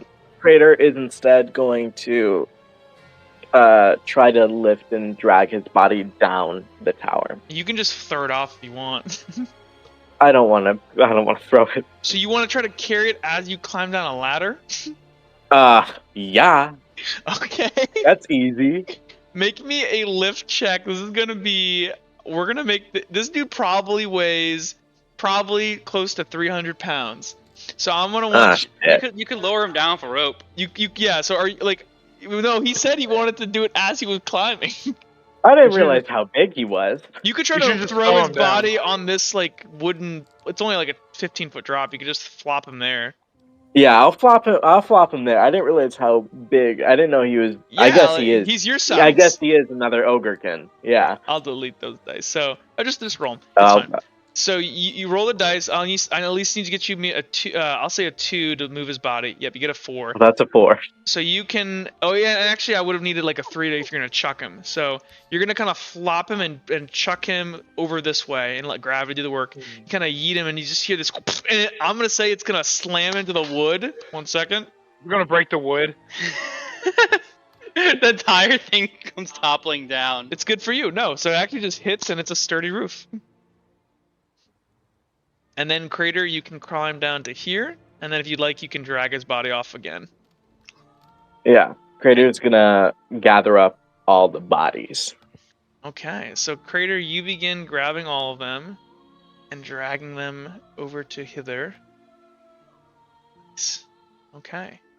Vasily is being dragged over by Gale. At this point, I'm going to say Malgon's going to kind of finally finish climbing down from the brush up here. And kind of moves forward towards you guys, his bow kind of still in hand, looking around warily. Is it done?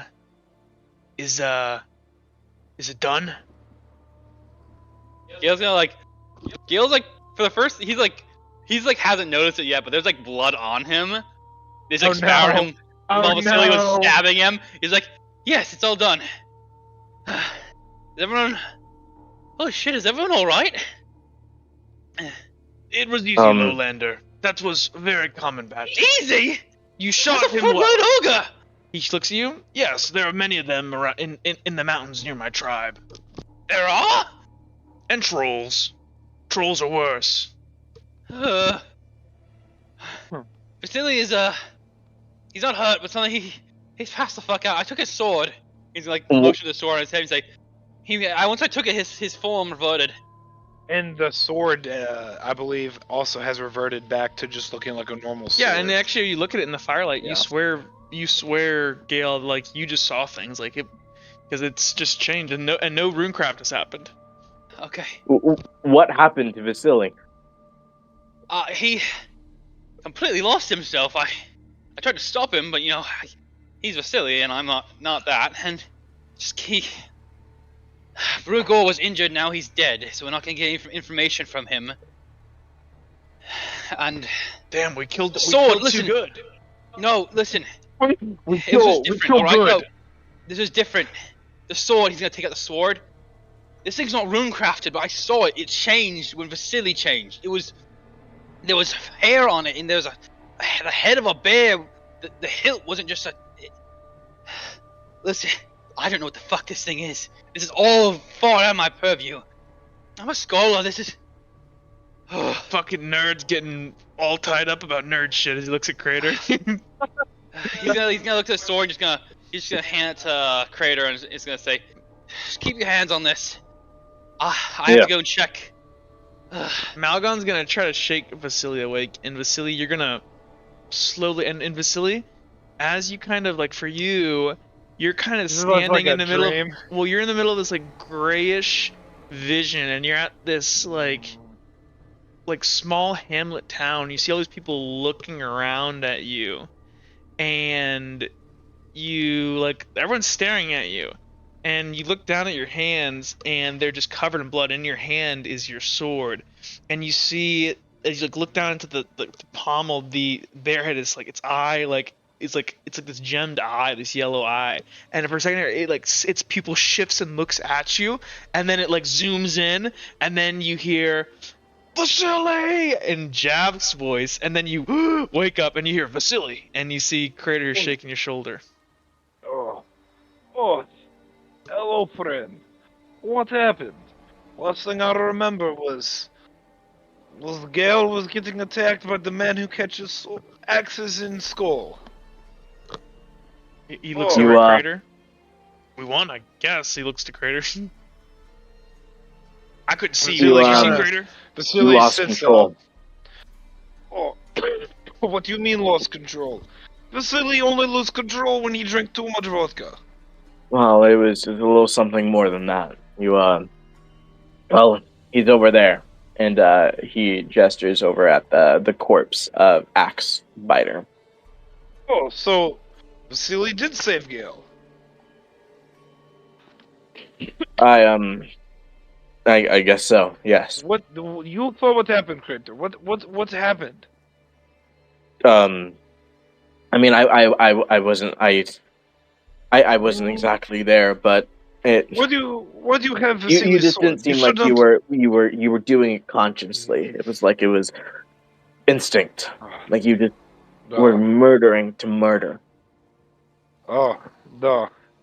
You shouldn't be holding sword, friend. Give sword back to Vasily. I do have a question. What is this? It seemed as if it were reacting to your own body. And It is sword that has been in my family. For a long time. It did not always belong to Vasily, but now I cannot get rid of it. I am bound to it. And it is bound to me.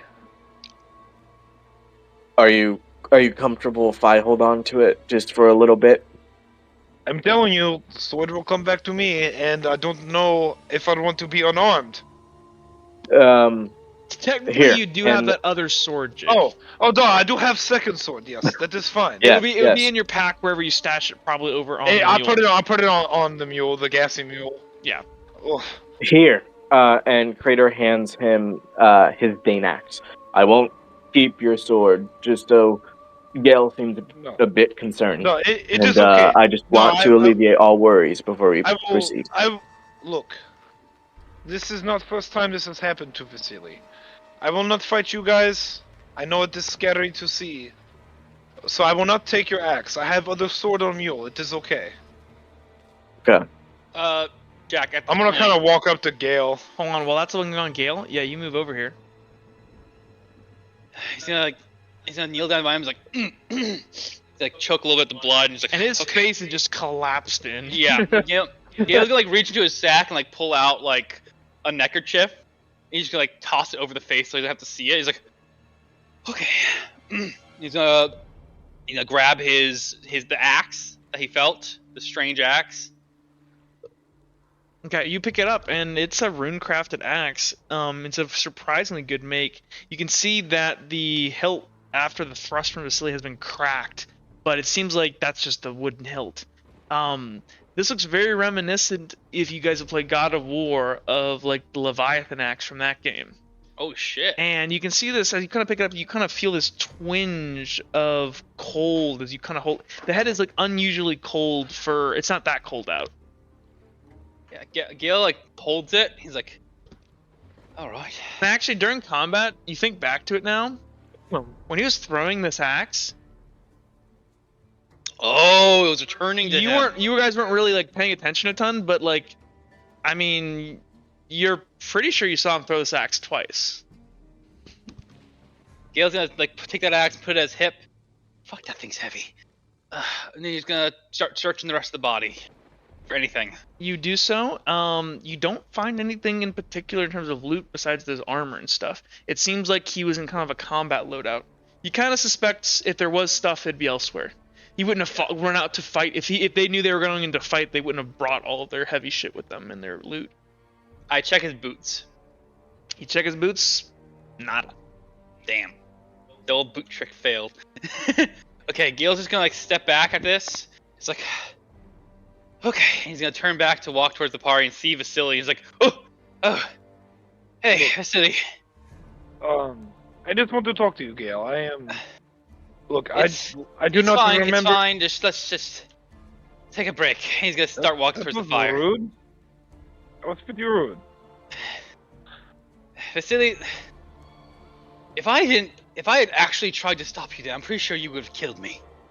I do not remember what happened. You completely lost control. I was trying to talk you out of it, to stop you from killing him so we get information, and you completely lost control. No. Because this happens from time to time. Well, it doesn't mean it's fucking good. Vasily, if I had not stopped there, you would have tried to kill me as well. But we all have our demons. You're telling me you do not have skeletons in your closet either, my friend. Not one's that big, and not one's shaped like a fucking bear. I just need to take a second to breathe. He's gonna walk to the fire and sit himself down. Do you not realize he is covered in blood? I'm what? Oh, he's gonna start taking off his armor. So I said that quietly to Crater. So, you guys have all these dead bodies. There's one unconscious dude, this guy on the ground. What do you guys want to do? There's still a cave over try to here. Tie him up. Well, we need to secure the unconscious dude. Okay. You guys, if you'd like, you guys don't have any rope, but I would say with your nature magic, Crater, you could go ahead and as a cantrip over the course of like a minute or two, you could create a bunch of vine rope if you walk over towards the bushes. Yeah, I'd love to pursue that. You move over here, and actually, I'm gonna say you kind of walk. Where's there a tree? You kind of climb up here, and you kind of go up to the tree here, and you begin to like press it.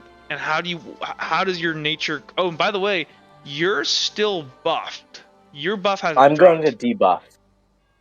As you do, so I can get my time, sense of reality back. This entire time, like Crater's eyes have been like weirdly glowing green, and you drop it, and you feel this like this tranquility that you felt before, and like you realize in a moment that you killing those people, you did not feel anything. You felt this. It felt like the natural course of things, and actually in your mind it didn't even register that like he was dying, that it was just another transition, that his body would return to the earth and it would become, it's just matter changing state, and this kind of this weird sickening feeling in your guts as you realize that, and you think what your mom would think of you, and then maybe you push that aside and get back to work.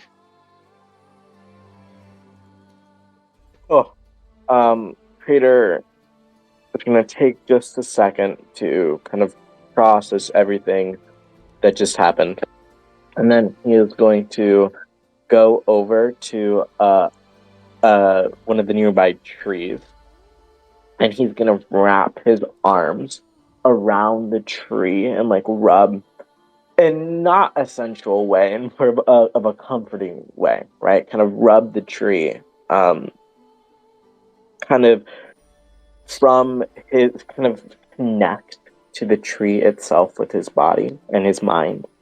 And he's going to cause a little bit of overgrowth with the leaves above him and with vines and just slightly thorny as well. And then once he gets it to an adequate length, he's going to softly tear off the vine.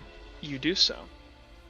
And with that, you're able to head back towards fuel, and you probably have 30 feet of vined rope now.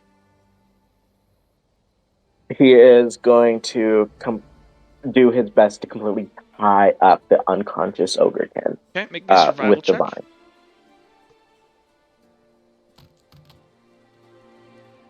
That's a 3. Yeah, you tie him up very well. You hog tie him, and he is bound.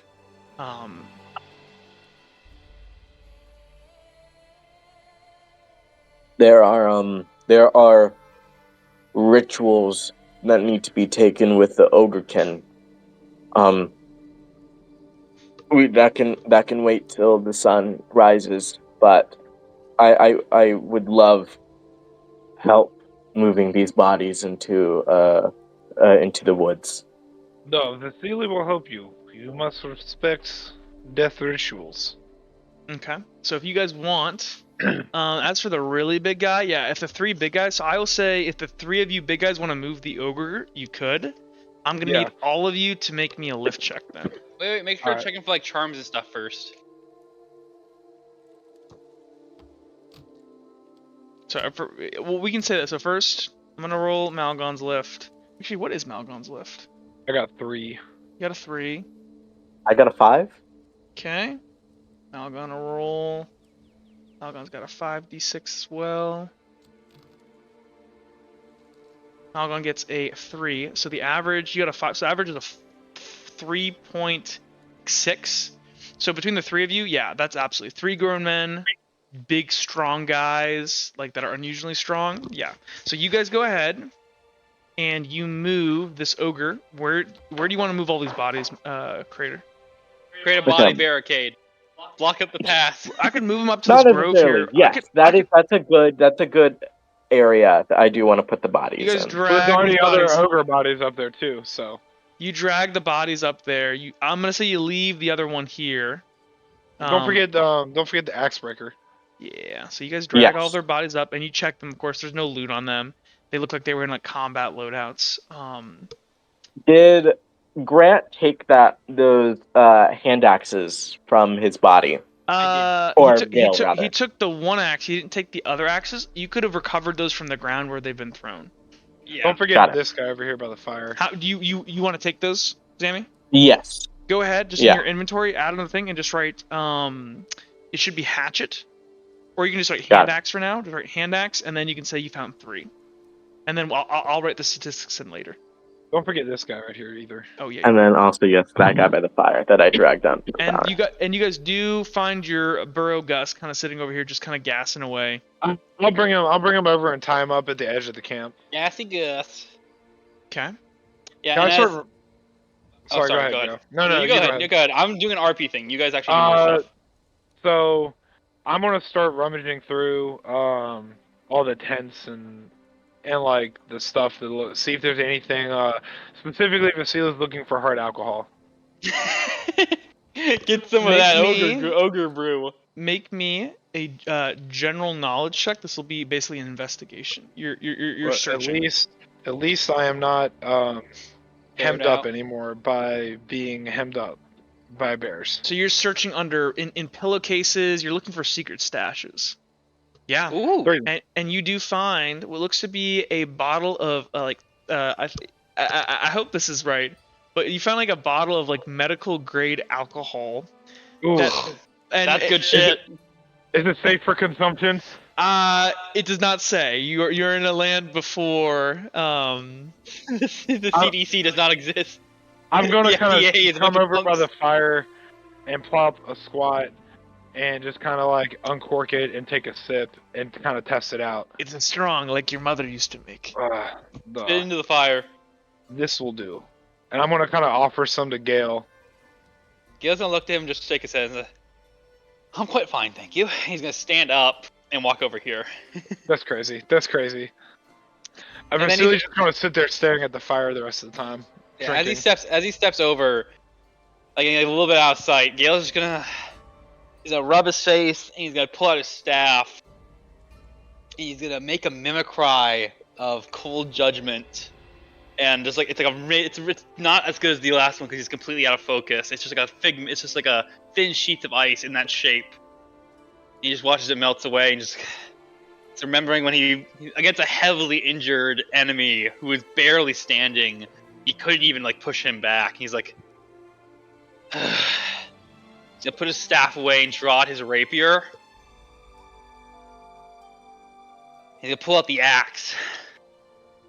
And he's gonna find somewhere to sit down over here. And he's gonna start to try to transfer the runes from that axe onto his rapier. Okay, interesting. So, I'm gonna say doing this without any equipment is gonna be an inconceivable task. Yeah. You can't do this out in the wilderness like this. You need an actual like workshop to do that. Yeah, but We happen to own. Yeah, one. yeah. He's gonna at least trace the runes and set it up and say, "I'm gonna make you proud, Father. Will." And then he's gonna put the axe away. He's gonna walk back to the fire and sit himself back down again. Over here. Malgon's gonna look at your axe and go, "That axe you have, that's from my homeland." It is? He kind of nods his head. I got it off of Bruegel, whatever his name was. Yeah, it's magic. It's rune crafted. I can't hear you, Jack. Jack. I can't. I think I can't hear you right now. Yeah, Oh. we can't hear you, Jack. Oh, okay. There you go. Now we can. So, Crater, you use axes, don't you? Yeah. He's gonna look back over at you. I think Crater should get that axe. The other gonna look at it. He's gonna say, "Yes, probably." Well, it's decided then. If it's alright, Malgon's gonna walk over and yeah, no. I'm gonna give it to him. Just, Freda, I'm gonna ask for it in the future during downtime. I got something I want to try with it, if that's all right. Yeah. Just ask and I'll hand it over. Ready out. He's gonna heft up the axe. Ugh. How do you swing these things around? They're so heavy. He's gonna hand it over. Oh, they're not that heavy. Pretty heavy to me. Ugh. Well, Yes, we most know things that. are. I need to. All right. So this weapon is right now, it's half as broken. You could, as a woodsman, very easily re-half this. You could even maybe use your nature craft to groot this weapon and make a nature handle out of it. And you can find a pine tree, like an evergreen. Yeah, I think that's something that Crater has done and Oh, yeah. is comfortable doing. Yes. So here we'll say this. So if you'd like to, you can go find a tree. Actually, here maybe we leave that. Ooh, I know what I'll give it a second. So you guys just kind of chill by the fire. You guys still haven't checked the cave or anything, and you guys haven't checked if there's more people. Was there anything you guys would like to do? Vasily's gonna pass a drink to Malgon. Malgon's gonna take a hefty slug and go, God! He's gonna cough a little bit, and as he does, it's gonna spritz out over the fire, and you hear. Oh, and he's gonna pass it over to Crater. What the hell? What is this? It's good. It is. It is for celebrating a victory, my friend, and remembering their memory. They all died as warriors, as we all wish to die. Okay. How should I have old age? Gale, you'll die from this. You still have to drink with us, remember? No. No, this is true. That's the No, deal. listen, no, listen, listen, hey, I spent every fucking ounce of magic I had. I am gassed out and I need a proper night's sleep. Gale. No. Are you a man? Gale? Malcolm holds up his hand. You're a holdlaw, yes? I asked around town.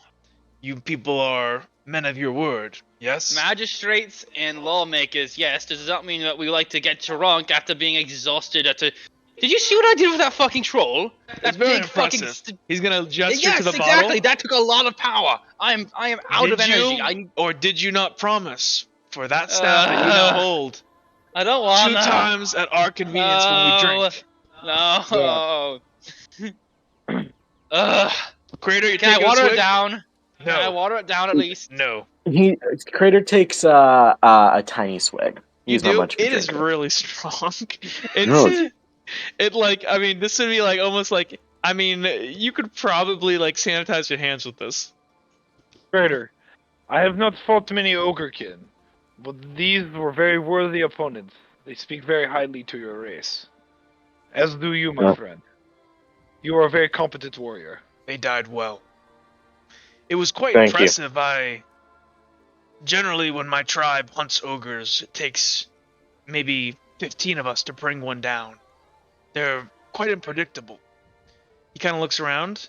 You all did very well. I was quite impressed with your shot, Gale. Your ability to stop that thing in its tracks, Malgon. Or not Malgon.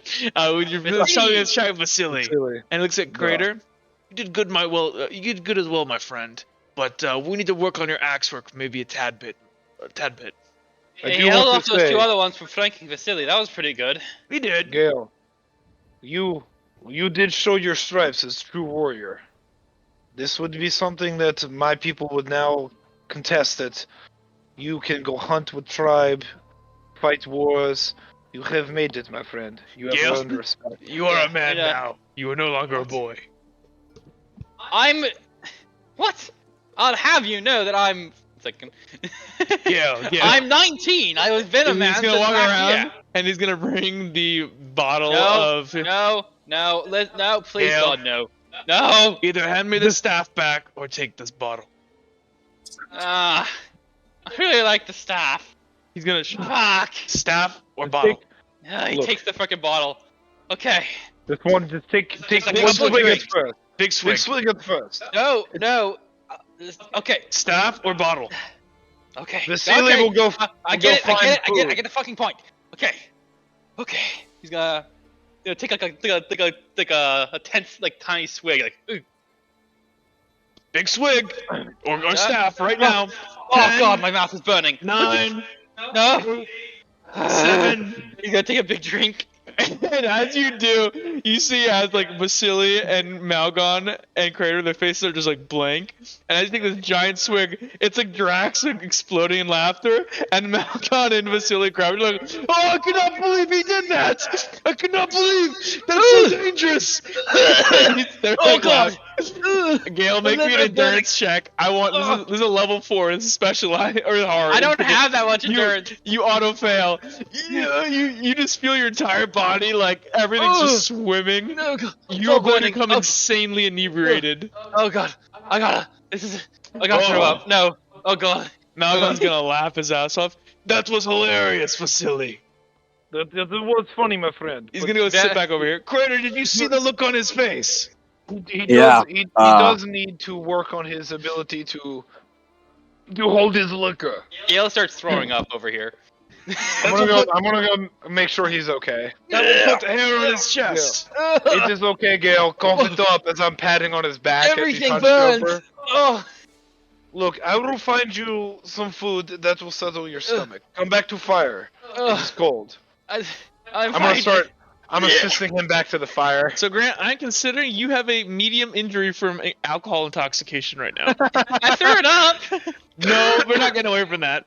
Fair enough.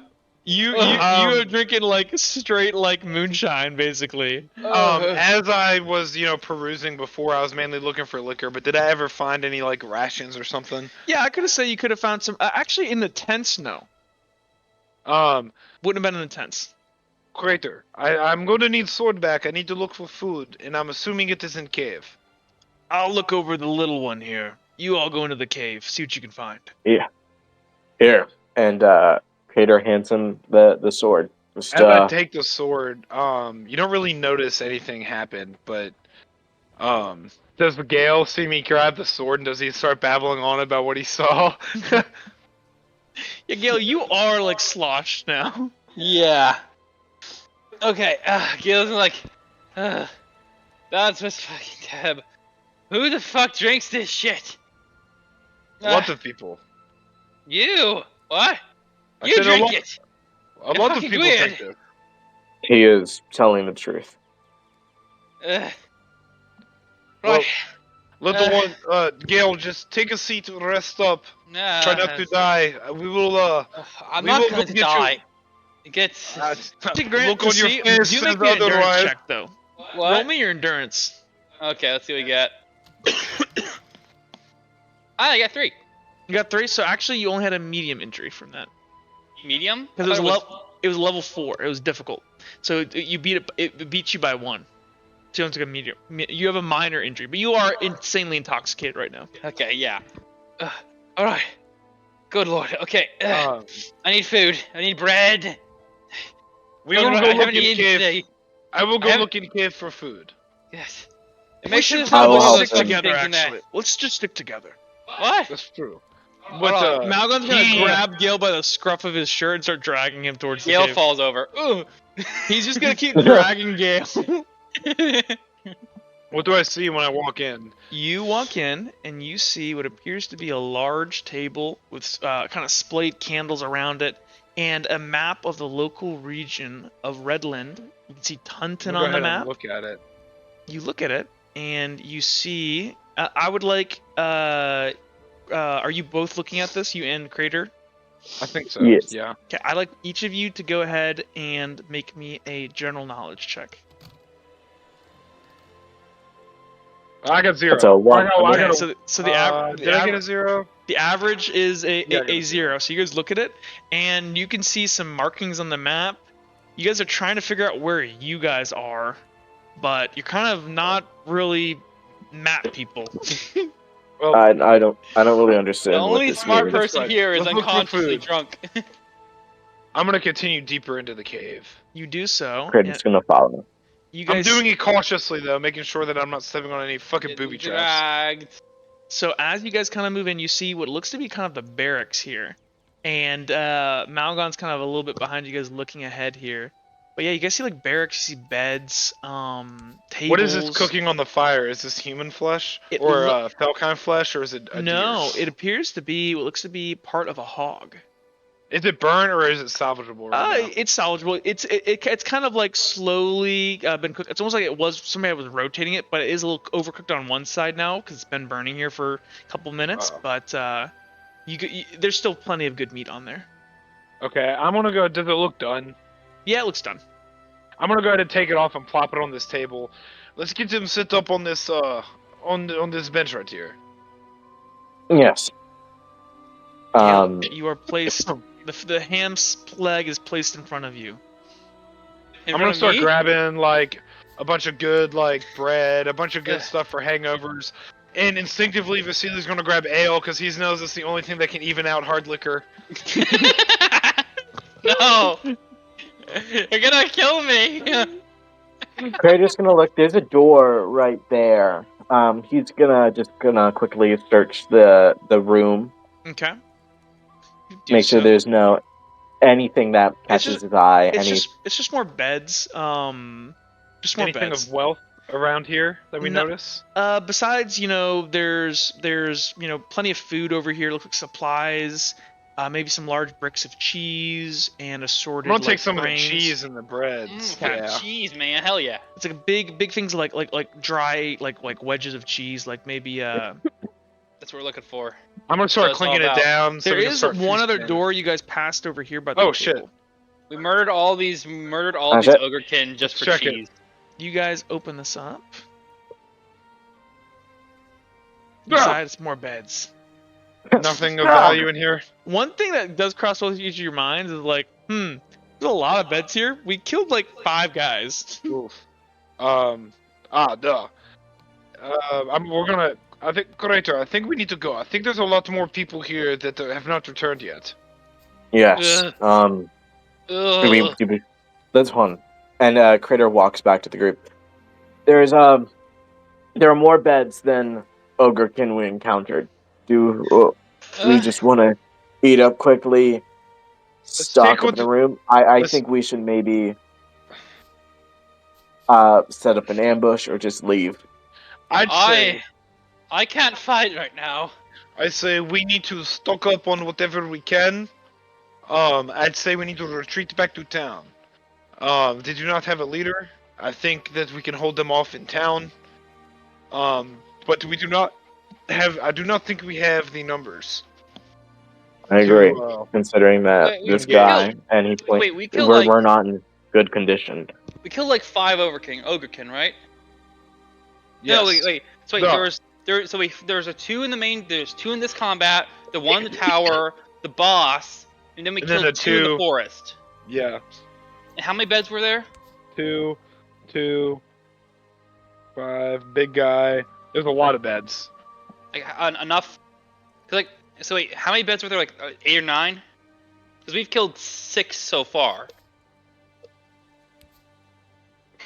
Okay. Again, Gail's gonna look at them all and say, Gale, you are not critically thinking right now. yeah. Gail's gonna look at them and say, they're probably out on a raiding party. Ugh. God. Gale, like I said, you are not critically thinking right now. I know. It's only a minor Stop it. injury. I'd Okay. say we probably need to go back to town. I agree, and I'm not in the mood to cause any more harm tonight. Let's loot these bastards for all they're worth and make it back to town. Gale falls over.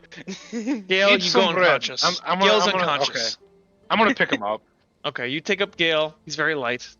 I'm gonna look back. Malgo and Crater, can you grab food for the road? Yes. Make sure to properly search this plate. Yeah, try to get some of the salted meats because that won't spoil. So you guys can pack up on rations and pack them onto your boy. Yes. I'm gonna say as you guys are kind of moving out, Vasily, as you kind of move forward, Vasily, come back here. Would you go ahead and make me a perception check as you exit the cave?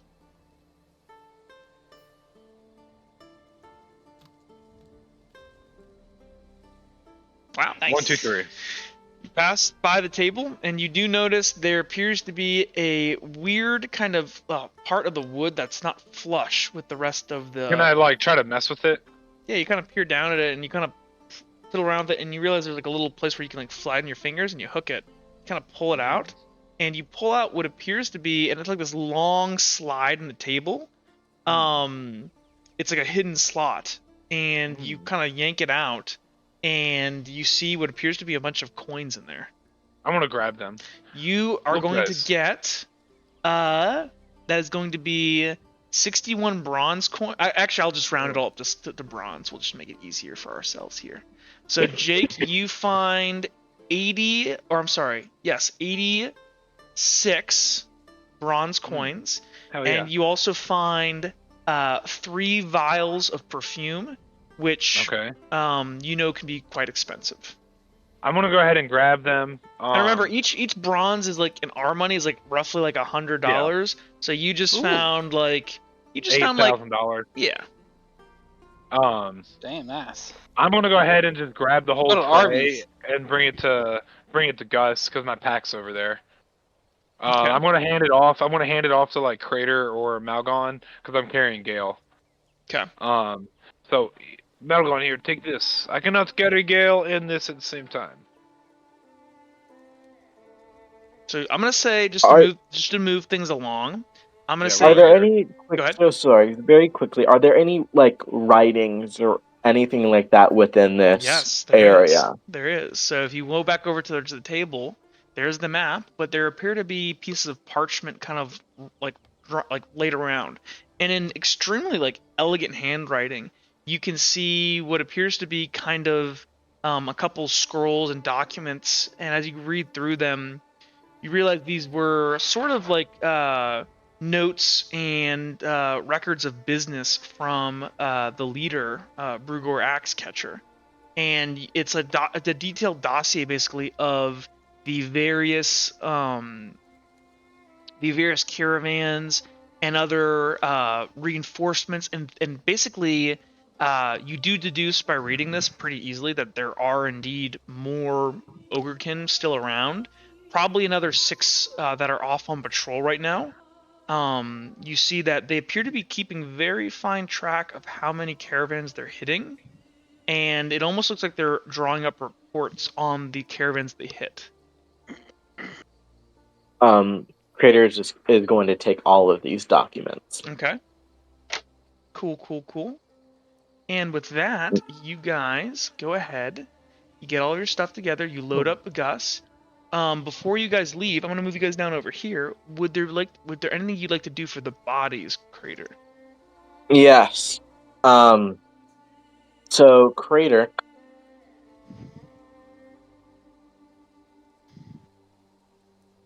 is going to kneel on the is going to lay in the grass, right? I will say that Gale does wake up for this. Ah! Okay, I go ahead. live! Sorry, Crater. Critter is going to lay in the grass, and to make this as best, make this ritual the most it can be, he might burn the remaining ichor he has to do this as well. He is going to connect with the plants and the earth below him, and he is going to kind of speed the growth from all the flora underneath them, the ogre bodies.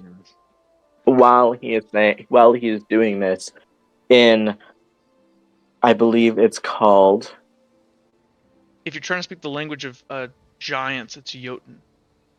Jotun, yes. In Jotun, he's going to say, "Give yourself to Terra, soak in the sun's glow. With the end of you, another grows. May we meet again." As he is kind of soaking all of these ogrekin and ogre in this fauna and this plant life Okay. as they kind of wrap around the bodies. Make me a naturecraft roll at super advantage.